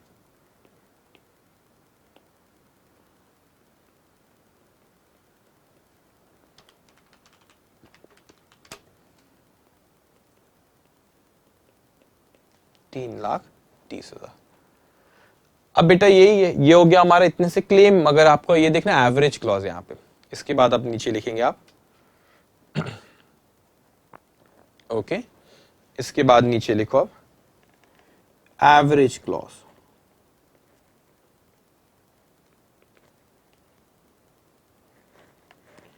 insurable sum. What is insurable sum बेटा, यहां लिख देता हूं मैं, adjusted annual turnover multiply by GP ratio, जो लेटेस्ट सेल आपका पिछले साल हुआ, पिछले 12 महीने का, उसमें ट्रेंड ऐड कर एडजस्टेड है, उतना सेल आपका इस साल एक्सपेक्टेड था। जीपी रेशियो उसमें net profit insured standing charge इतना रिप्रेजेंट करता था, उतने का आपने इंश्योरेंस निकालना था, लेकिन आपने कुछ और निकालेगी, इसका कैलकुलेशन यही करता था। That is adjusted annual turnover अपने कैलकुलेट करते हैं 14,40,000, नहीं सही बोल रहा हूं मैं, ये नहीं which adjust annual turn, sorry 48,40,000, 48,40,000, 48,40,000 multiply by 20%, कितना आता है बेटा? Multiply by 20%, 48,40,000 multiply by 20%, rupees 9,68,000 is more than the policy amount, इसको इंश्योर्ड वैल्यू बोलो या पॉलिसी अमाउंट बोलो, policy amount that is rupees, आपने पॉलिसी जो निकाले क्वेश्चन में दिए 7,50,000 की, तो इतने की निकालना चाहिए था, 7,50,000 की निकाले। अब आप बोलेंगे सर इतने की क्यों निकाले? अरे भाई वो आपका प्रीमियम भी ज्यादा होता है, ज्यादा अमाउंट की पॉलिसी निकालो ज्यादा प्रीमियम होता है, इंश्योरेंस कंपनी बोलती ठीक है मत दो प्रीमियम, लॉस भी हो हम भी प्रोपोर्शनेट देंगे, ठीक है 7,50,000। Therefore, average clause will apply.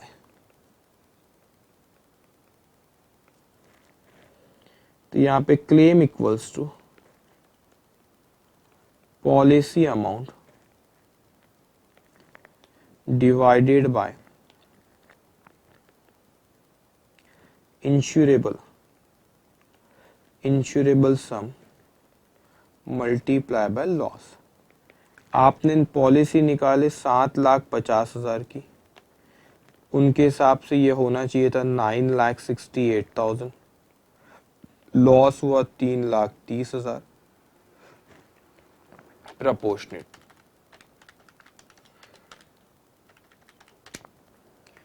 ये आ रहा है हमारा 2,55,682, यहाँ लिख देना राउंड इट ऑफ।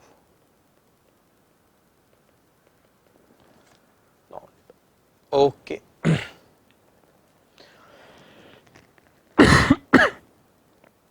बस इसी तरह से इसको अपने को करना है। पहले रिडक्शन इन टर्नओवर, फिर जीपी रेशियो, फिर adjusted annual turnover, increase cost of working, claim and then average clause. 6 चीजें मैं कर रहा हूं, ठीक है। I am coming to next question, question number 19। ये कब आया बेटा? मई 1994 में, जब आप शायद बॉर्न भी नहीं हुए और मई 1998 में, ठीक है।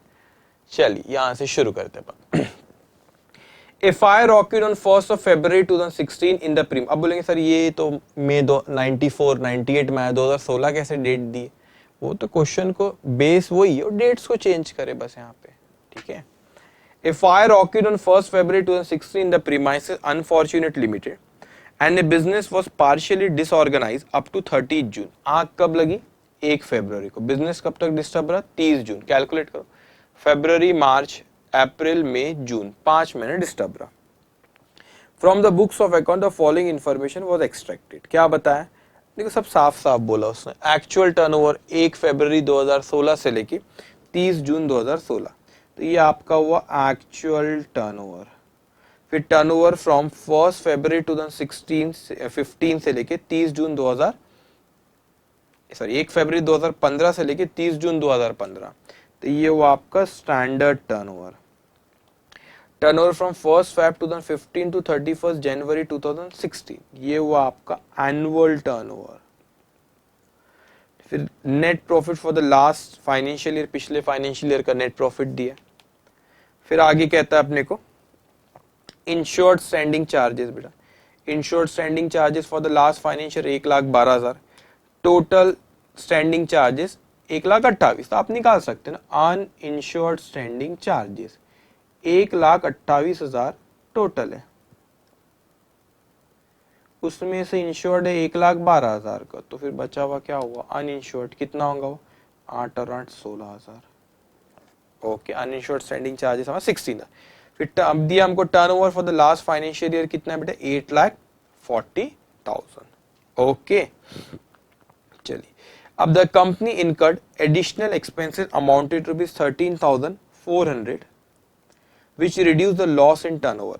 अब आपका reduce the loss in turnover की reduce the loss in turnover, reduction in turnover से रोका। आपने एडिशनल एक्सपेंस करे, एक्चुअल सेल बढ़ा, एक्चुअल सेल बढ़ा तो रिडक्शन इन टर्नओवर कम होगा, ठीक है। अब उसके बाद क्या? देर एडिशनल एक्सपेंस हुआ 13,400 का।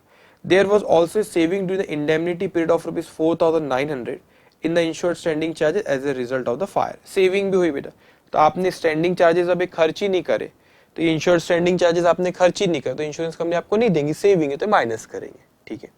The company holds a loss of profit policy for ₹2,48,000 having an indemnity period of 6 month. 6 महीने की इंडेमनिटी पीरियड है। कितने महीने बिजनेस डिस्टर्ब रहा? फरवरी, मार्च, अप्रैल, मई, जून, 5 महीने, कोई दिक्कत नहीं है। There has been a considerable increase in trade since the date of the last annual account, and it has been agreed and adjustment of 15% to be made in respect of upward trend in turnover। तो इन trend बताया, पिछले question में 10% दिया था, 15% बोला। Compute the claim under the policy, तो compute, simple question है, ठीक है। तो वही हमको कितनी चीजें करना है बेटा? 4 चीजें। पहले तो 4 वर्किंग नोट, फिर क्लेम और फिर एवरेज क्लॉज। ओके चलो लिखेंगे अब आप working note.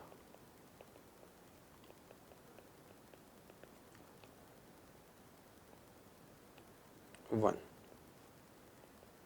Reduction in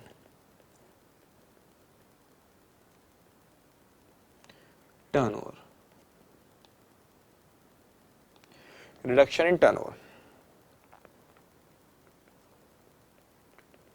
standard turnover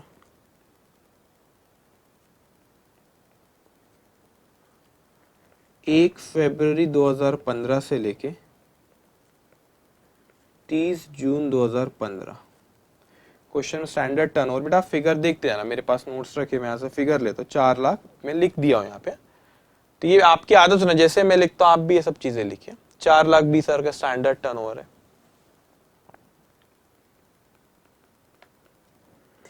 add trend जो है 15% का, तो 4,20,000 का 15% वारा 63,000। तो आपका adjusted annual turnover, adjusted standard turnover आएगा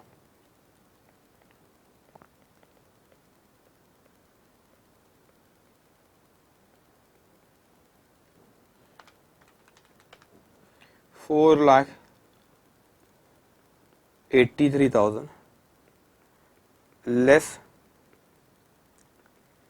एक्चुअल टर्नओवर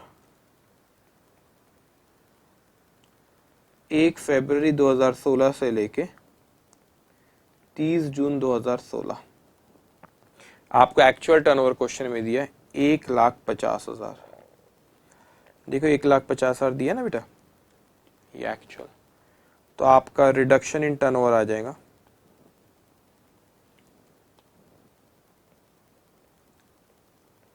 रिडक्शन इन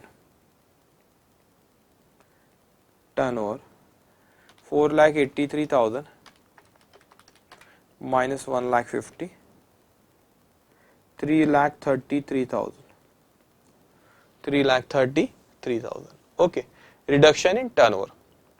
उसके बाद second GP ratio. Second working note हमारी gross profit ratio. How we calculate gross profit ratio? Net profit plus insured standing charges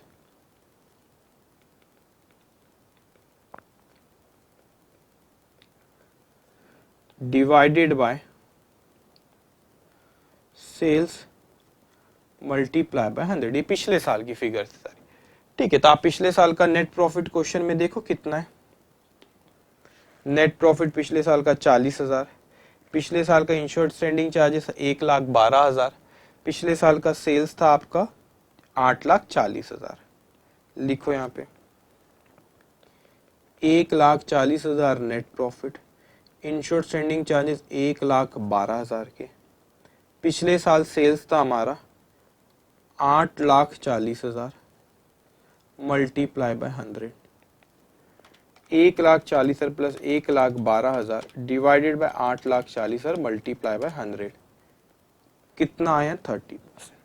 इसका मतलब क्या होता है? पिछले साल के सेल्स में 30% रिप्रेजेंट करता था नेट प्रॉफिट और इंश्योर्ड स्टैंडिंग चार्जेस। तो इस साल का जितने से सेल्स कम हुआ वो पूरा नुकसान नहीं हुआ, उसमें जो 30% नेट प्रॉफिट और इंश्योर्ड स्टैंडिंग चार्जेस का वही नुकसान है, तो वो हम उनसे क्लेम करते हैं। तो पिछले साल का बेस मानते, लेकिन क्वेश्चन में कुछ बोला कि नहीं जीपी को बढ़ाओ कम करो, तो वैसा करते। तो इसमें कुछ नहीं बोला, तो जो पिछले साल का था वही हम इस साल भी मानते 30%। Okay, now I'm coming to third point now.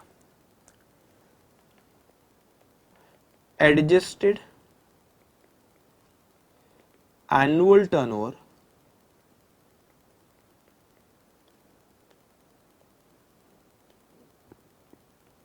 Annual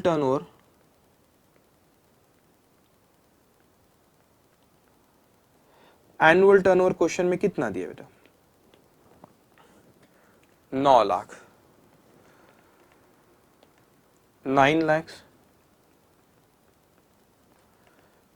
add trend है 15% का, तो 9 लाख का 15% 1,35,000।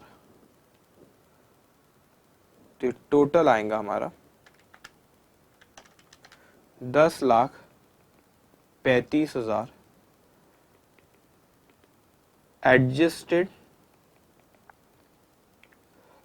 Annual turnover, adjusted annual turnover.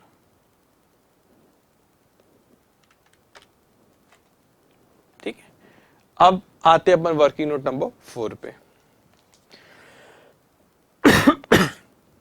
Working note number 4, increase cost of working, जिसको आप एडिशनल एक्सपेंस कहते हैं,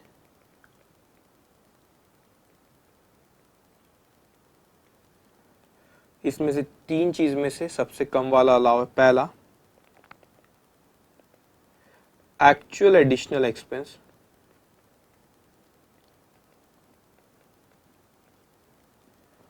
एक्चुअल एडिशनल एक्सपेंस हमेशा क्वेश्चन में दिया हुआ रहता है बेटा। देखो कितना दिया हमको,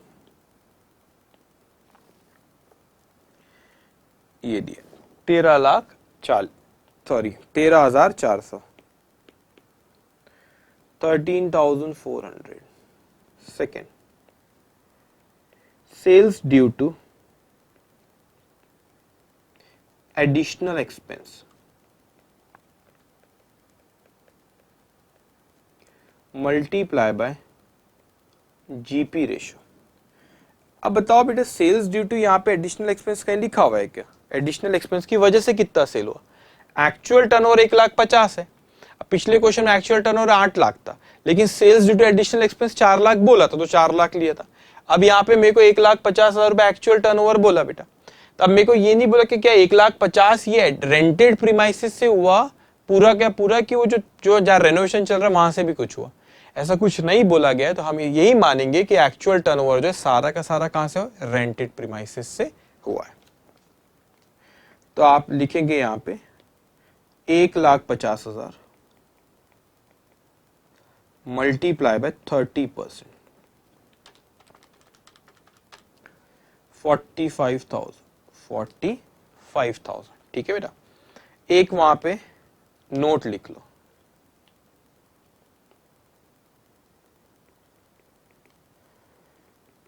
It is assumed that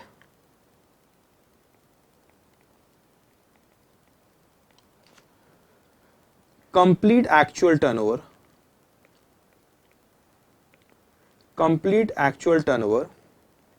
is due to additional expenses। पूरा का पूरा जो एक्चुअल टर्नओवर है हमने ये माने किसकी वजह से हुआ? एडिशनल एक्सपेंस के। जब क्वेश्चन में नहीं थे तो हमेशा ही मानते। अगर वो बोलता नहीं 1,50,000 में से 1,00,000 रुपए वो रेंटेड प्रीमाइसेस से हुआ, तो मैं 1 ही लाख लिखता था यहाँ पे, लेकिन उसने कुछ बोला नहीं था। हम यही मानेंगे पूरा का पूरा एक्चुअल टर्नओवर कहां से हुआ बेटा? Due to additional expenses. Okay, C point, additional expense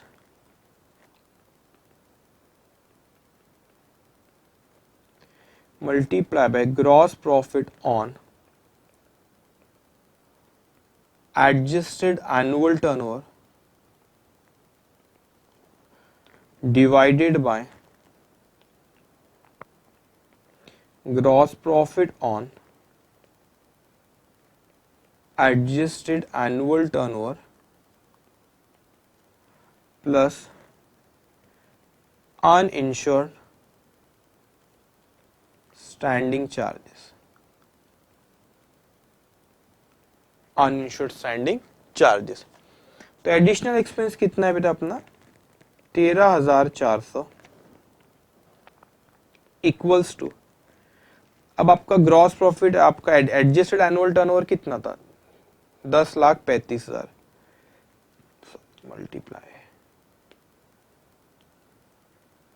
multiply bye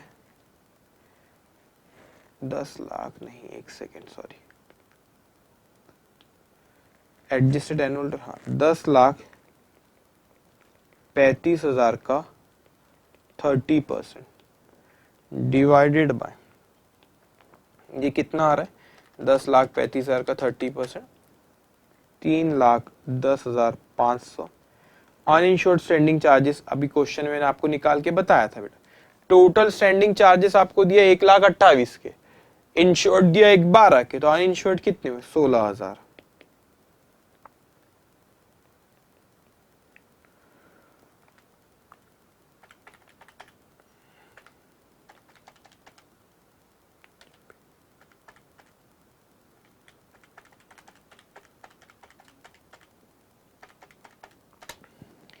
यार आपका 12,743,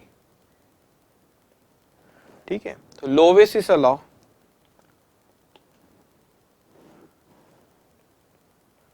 lowest is allowed,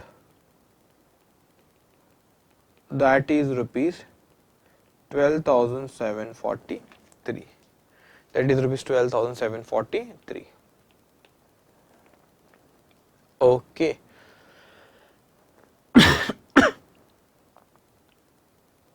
Done. अब हो गया, अब अपने को क्लेम कैलकुलेट करना है बेटा। आज जो आप आगे लिखेंगे आप, calculation of total loss of profit, calculation of total loss of profit. First, in respect of reduction in turnover, तो आपका reduction in turnover multiply by GP ratio. तो रिडक्शन इन टर्नओवर देखो आपने वर्किंग नोट नंबर 1 में लिखे 3,33,000 और ये 30%, 3,33,000 जो कि वर्किंग नोट नंबर 1 में है, मल्टीप्लाई बाय 30% जो कि वर्किंग नोट नंबर 2 में है।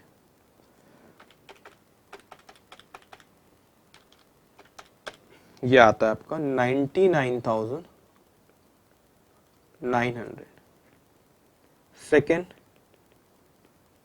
इन रिस्पेक्ट ऑफ एडिशनल एक्सपेंस, जो कि वर्किंग नोट नंबर 4 में कैलकुलेट करें 12,743,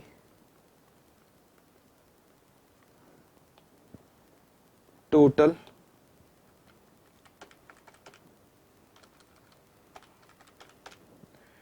1,12,643 less saving in insured standing charges,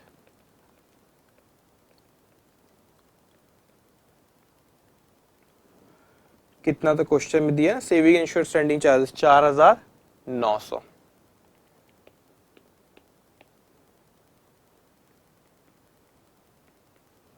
इतने की सेविंग हुई तो हमको नहीं देंगे।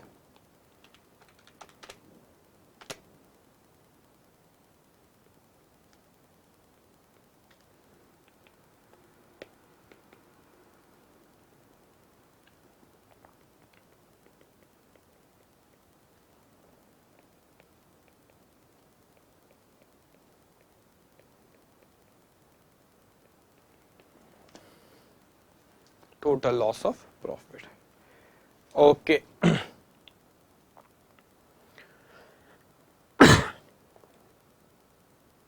ठीक है बेटा, टोटल लॉस ऑफ प्रॉफिट। चलिए अब इसके बाद लिखेंगे आप, हो गया। अब एवरेज क्लॉज देखना है अपने को। इसके बाद नीचे हेडिंग दो आप, average clause.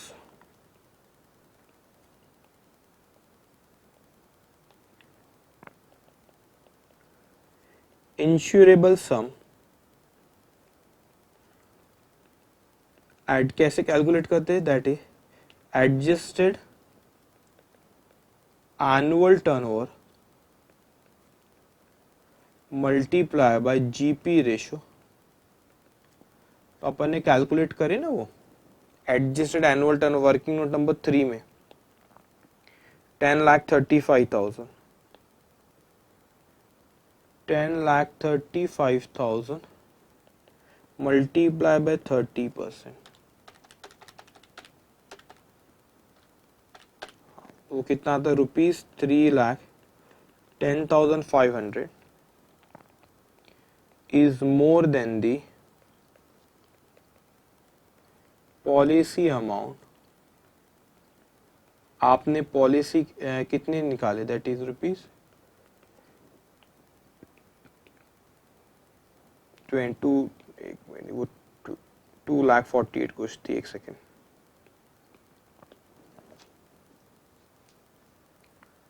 2,48,400, 2,48,400. Therefore, average clause will apply. Therefore, average clause will apply. So, claim equals to policy amount divided by insurable sum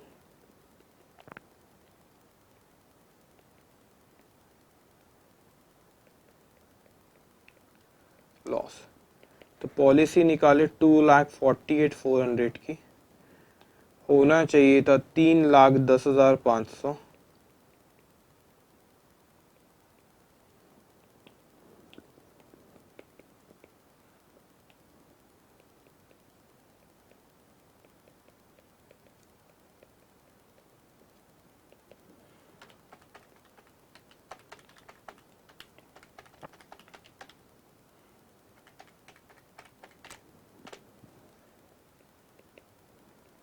$86,194.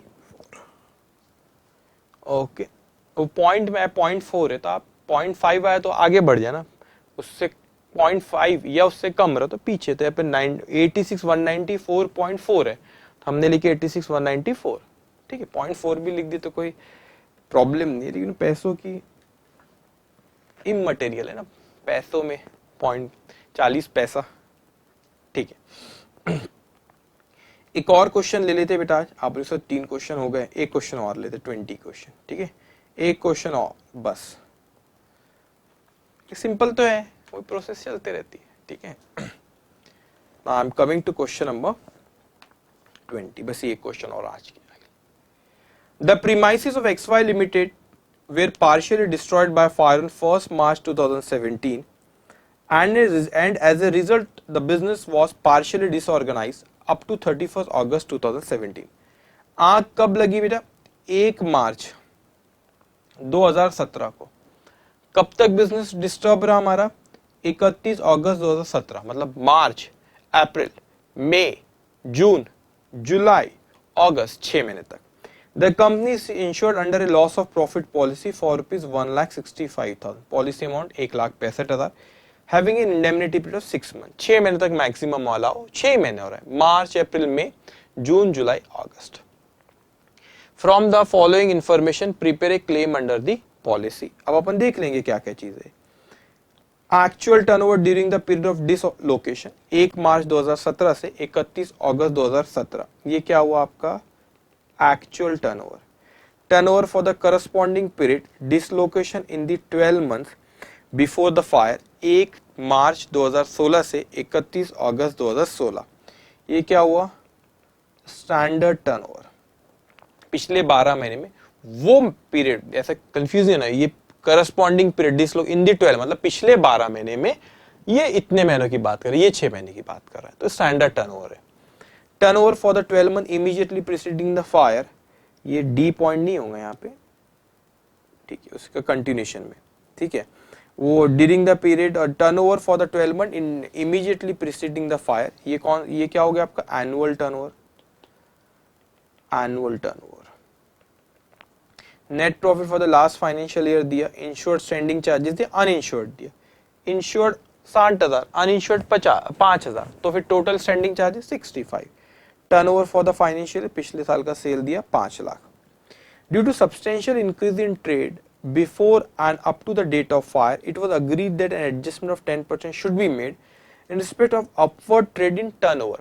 ये अपवर्ड ट्रेंड इन टर्नओवर 10% किस पे आता है? 2 जगह. एक होता है स्टैंडर्ड टर्नओवर में ऐड करते हैं और एनुअल टर्नओवर में. तो बताया जितना उतना ही लेना है. द कंपनी इनकर्ड, अब इंपॉर्टेंट पॉइंट है बेटा, the company incurred additional expense amounted to ₹9,300 immediately after the fire. तो एडिशनल एक्सपेंस कितना हुआ? 9,300 का. अब ये इंपॉर्टेंट है जो मैं अंडरलाइन कर रहा हूं, ये important. But for this expenditure the turnover during the period of dislocation, मतलब जो जिस वक्त में हमारा बिजनेस डिस्टर्ब रहा, वुड हैव बीन ओनली ₹55,000. इसका मीनिंग निकालना जरूरी है. ये कुछ भी नहीं आगे. फिर there is also saving during the indemnity period of ₹2,700 in insured standing charges as a result of the fire. अभी 2700 का आपका saving in insured standing charges है, ये एडिशनल एक्सपेंस और सारी जानकारी दी है। तो ये आप भी कर सकते थे क्वेश्चन, लेकिन स्पेशली ये पॉइंट के लिए मैंने यहाँ पे कवर किया, जो अंडरलाइन किया। आपने एडिशनल एक्सपेंसेस खर्च करे 9,300 रुपए का। अब आगे कहता है the turnover during the period of dislocation would have been only ₹55,000। इसका मतलब ये होता है बेटा, टर्नओवर जो 55,000 turnover if additional expenses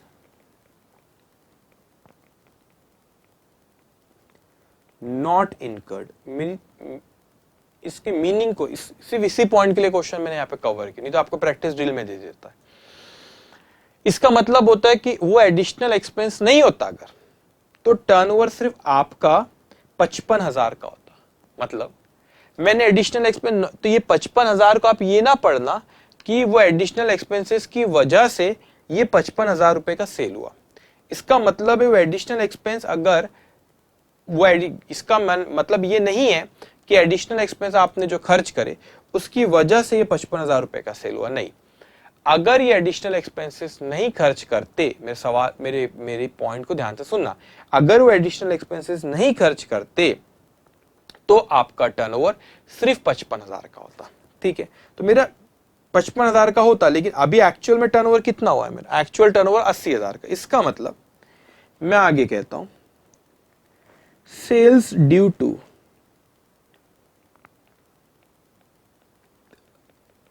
additional expenses, sales due to additional expenses. अब मेरे को बताओ बेटा, अगर वो कहता है कि टोटल एक्चुअल टर्नओवर 80,000 का है, लेकिन अगर वो एडिशनल एक्सपेंस नहीं खर्च करते तो आपका सेल होता सिर्फ 55,000 का। मगर वो एडिशनल एक्सपेंसेस आपने खर्च किए तो आपका टर्नओवर टोटल कितना है? 80। अगर वो एडिशनल एक्सपेंस खर्च नहीं करते तो कितने का सेल होता? 55। इसका मतलब ये जो आपका 25,000 रुपए है वो एडिशनल एक्सपेंसेस की वजह से आपका टर्नओवर हुआ है। तो इसका the turnover during the period would have been only, मतलब अगर वो एडिशनल एक्सपेंस नहीं करते तो डिसलोकेशन के वक्त आपका सिर्फ 55,000 का सेल होता, लेकिन अभी कितना हुआ? 80 का, मतलब वो एडिशनल एक्सपेंस की वजह से 25,000 रुपए का सेल हुआ। इसका ये मीनिंग निकलता है, ये इंपॉर्टेंट। बस आगे बाकी क्वेश्चन सिंपल है बेटा, बाकी तो यूं कर लेंगे अपन। ठीक है, लिख लो ये, यही लिखना जो मेरी जो बुक दी गई बेटा आपको एड बुक की, उसमें यहीं पे आप पॉइंट लिखो, एरो देखिए, जो मैं क्वेश्चन में लिखता हूं ना आप भी लिखा करो वहां पे।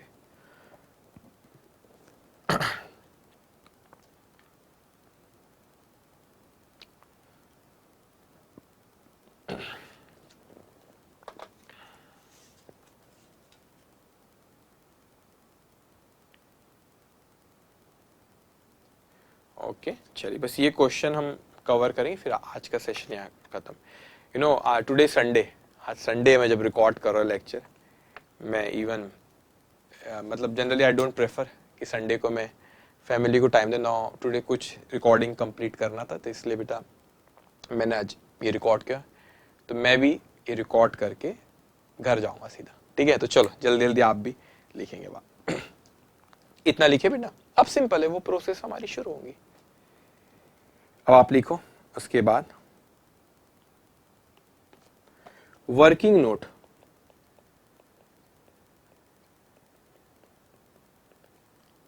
Number 1, reduction in turnover. Standard turnover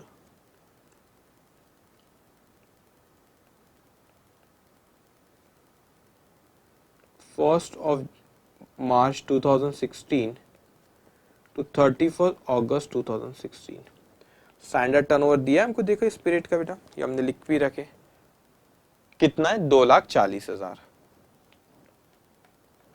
2,40,000 लिखो है, 2,40,000।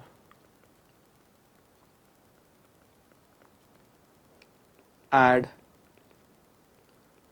ट्रेंड क्वेश्चन में बोला 10%, सो 2,40,000 का 10% वो होता है 24,000।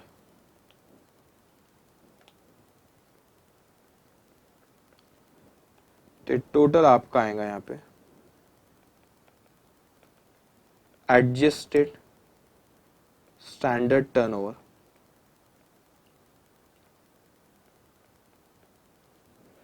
2,40,000 plus 24,000 2,64,000 less actual turnover 1/3/17 से लेके 31 अगस्त 17 क्वेश्चन में दिया है ना डेट आपको देखो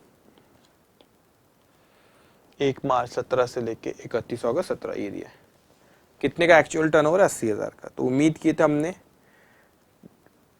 2,64,000 की लेकिन हुआ कितना हमारा 80,000 तो हमारा रिडक्शन हो गया टर्नओवर में रिडक्शन इन टर्नओवर कितना आएगा ये 1,84,000 okay next working note GP ratio gross profit ratio how we calculate GP ratio here net profit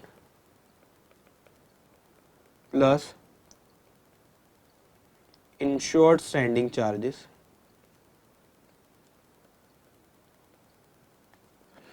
divided by sales multiply by 100 पिछले साल का नेट प्रॉफिट दिया है हमें इंश्योर्ड स्टैंडिंग चार्जेस दिए सेल्स दिया है देखेंगे आप पिछले साल का नेट प्रॉफिट है हमारा 90,000 इंश्योर्ड स्टैंडिंग चार्जेस हमारा 60,000 और टर्नओवर है हमारा 5 lakh 90,000 insured standing charges 60,000 turnover है 5 लाख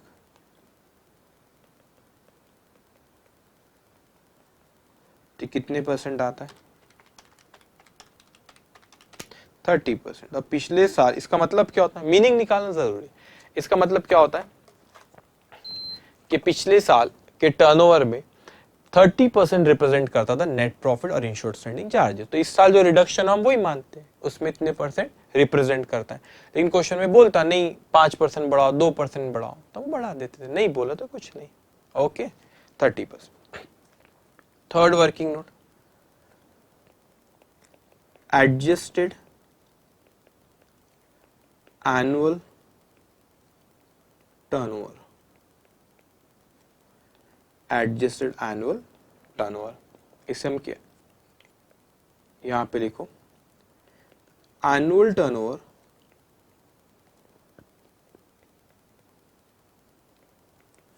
कितनी दी हमको क्वेश्चन में एनुअल टर्नओवर बेटा 6 lakhs okay so 6 lakhs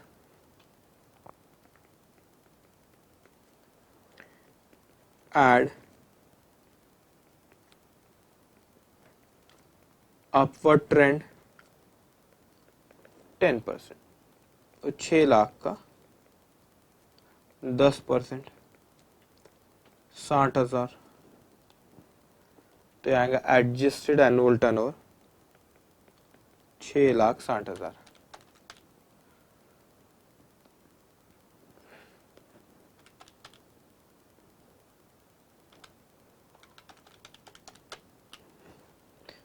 adjusted annual turnover adjusted annual turnover okay 6,60,000 fourth point beta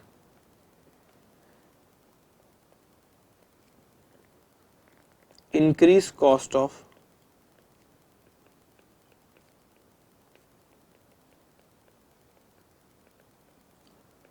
इसे हम कहते हैं additional expense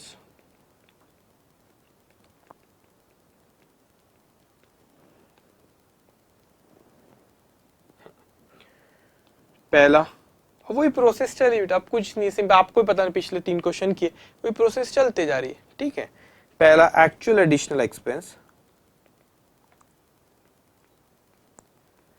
actual additional expenses जो कि क्वेश्चन में दिया होता है। देखते हैं एक्चुअल एडिशनल एक्सपेंस कितना दिया हमें। ये देखो नहीं 9,300 9,300 B point sales due to additional expense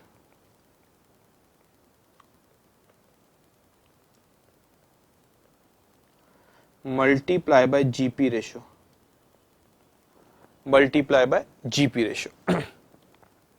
अब देखो sales due to additional expense मैंने आपको बताया था बेटा निकाल के, ये मेन पॉइंट है क्वेश्चन में कि सेल्स 80,000 हुआ है लेकिन वो एडिशनल एक्सपेंस नहीं करते तो 55,000 का ही सेल होता, मतलब वो एडिशनल एक्सपेंस की वजह से कितना सेल हुआ 25,000।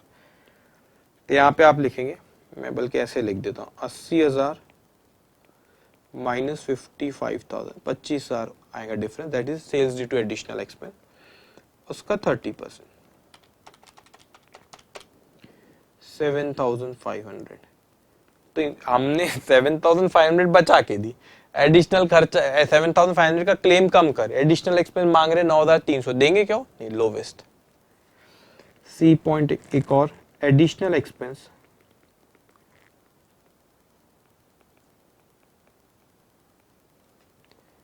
Multiply by gross profit on adjusted annual turnover divided by gross profit on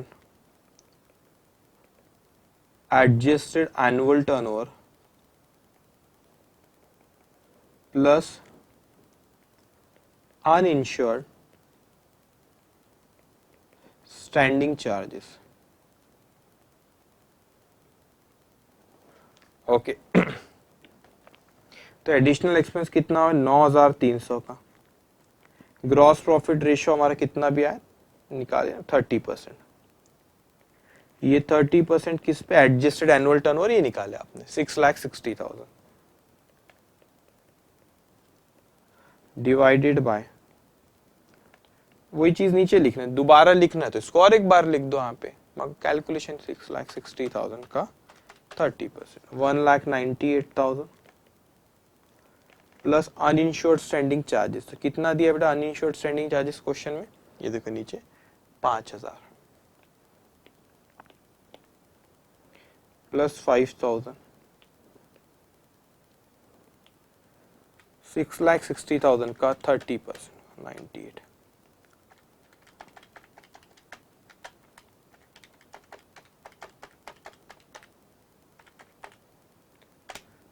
9071 9071। okay, lowest is allowed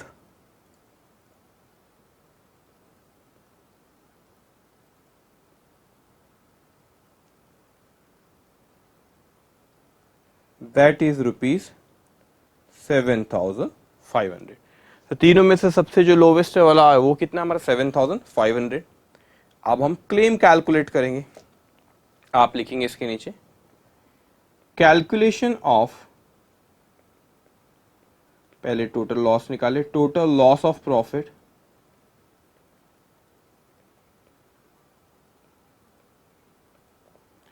calculation of total loss of profit. First point, in respect of reduction in turnover, in respect of reduction in turnover, तो आप देखेंगे working note number 1 में turnover कितने से reduction हुआ, working note number 1 में 1,84,000, इसमें से नेट प्रॉफिट और इंश्योर्ड स्टैंडिंग चार्जेस कितना रिप्रेजेंट कर रहा है 30%। सब यहां पे लिखेंगे आप 1,84,000 जो कि वर्किंग नोट नंबर 1 में मल्टीप्लाई बाय 30% जो कि वर्किंग नोट नंबर 2 में कैलकुलेट किया हमने। तो 1,84,000 multiply by 30% that's come 55,200। Second, in respect of additional expense, additional expense में लोवेस्ट अलाउ रहता है। अभी हमने कैलकुलेट करे वर्किंग नोट नंबर 4 में, लोवेस्ट कितना है 7,500, टोटल 62,700। अब आप यहां पे इंश्योर्ड स्टैंडिंग चार्जेस क्लेम तो करते, लेकिन अगर उसमें कुछ सेविंग हुई तो वो हमको इंश्योरेंस कंपनी नहीं देंगी, उसको हम माइनस करते। So less saving in insured standing charges. कितना इंश्योर्ड स्टैंडिंग चार्जेस क्वेश्चन में दिया हुआ है?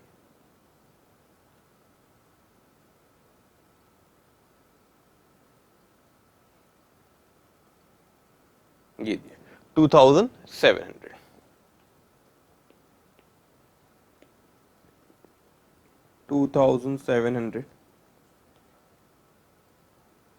तो ये हमारा आ जाएगा यहाँ पे टोटल लॉस ऑफ प्रॉफिट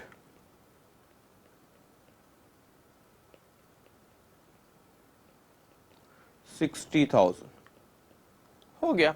अब लॉस निकल आया बेटा, अब हमको ये देखना है एवरेज क्लॉज हम देखेंगे एप्लीकेबल है क्या, और फिर अगर रहा तो उसके हिसाब से क्लेम कैलकुलेट करेंगे। ओके चलिए नेक्स्ट हेडिंग इसके नीचे average clause.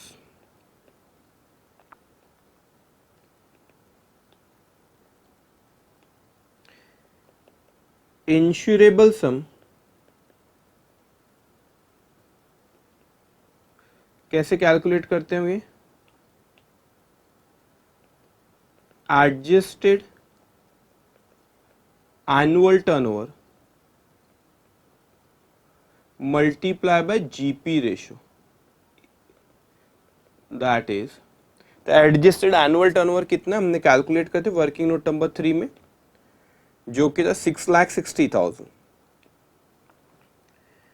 6,60,000 multiply by 30%, rupees 1,98,000, which is more than the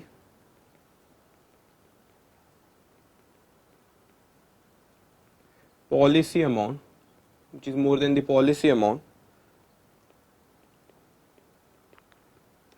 rupees. अब आप देखो क्वेश्चन में पॉलिसी अमाउंट दी 1,65,000 की बेटा, 1,65,000। तो आपने 1,65,000 ही कराए, कराना कितना चाहिए था 198, तो आपने कम कराए। तो आपने आप when insurable sum is more than the policy amount then average clause will apply here. तो यहाँ पे ये 1,65,000।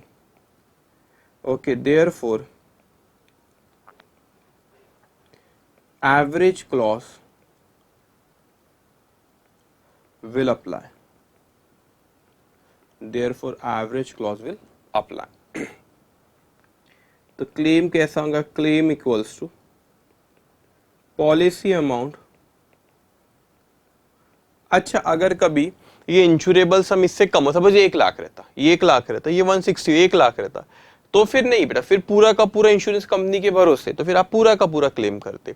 लेकिन यहाँ पे आपका इंश्योरेंस इतने का करा है, कराना इतने का था। When insurable sum is more than the policy amount then average clause will apply here. जैसे कि वहां पे stock on the date of file is more than the policy amount then average clause apply, उसी तरह यहाँ पे ये वाला insurable sum if more than the policy amount then average clause will apply here. So policy amount divided by insurable sum multiply by loss। Policy amount है हमारा 1,65,000, होना चाहिए था ये 1,98,000, तो प्रोपोर्शनेट लॉस बटेगा, लॉस कितना है 60,000।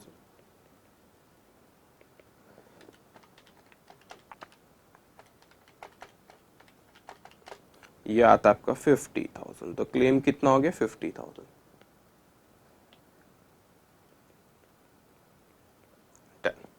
ओके चलिए आज के सेशन के लिए बेटा इतना ही हमारा। अब आगे क्वेश्चन हम नेक्स्ट सेशन में करेंगे। आप प्रैक्टिस ड्रिल से लॉस ऑफ प्रॉफिट के सिमिलर क्वेश्चन आप शुरू कर सकते, ये तो फिर नेक्स्ट सेशन भी होने दीजिए, और फिर नेक्स्ट सेशन में लॉस ऑफ प्रॉफिट के आई थिंक क्वेश्चंस कुछ हो जाएंगे। फिर एक और कंसेप्ट आपको पढ़ाना है कि जब कोई आप पॉलिसी लेते हो तो उसकी आप अमाउंट कैसे तय करते हो। अमाउंट ऑफ पॉलिसी, आप जब कोई पॉलिसी लेते हो, ये पॉलिसी अमाउंट दिए ना, ये कैसे तय करना कि कितने की पॉलिसी अपन ने लेना चाहिए, उस पर भी एक डिस्कशन होगा, उस पर भी कुछ क्वेश्चंस करेंगे। लेकिन next section will be on loss of profit only, तो आप चाहो तो अभी सिमिलर क्वेश्चंस कुछ कर लीजिए, ये तो फिर नेक्स्ट सेशन होने दीजिए। उसके बाद सारे लॉस ऑफ प्रॉफिट की जो प्रैक्टिस ड्रिल में क्वेश्चन दिए वो आप प्रैक्टिस करना, ठीक है। तो आज के सेशन के लिए इतना ही, थैंक यू सो मच।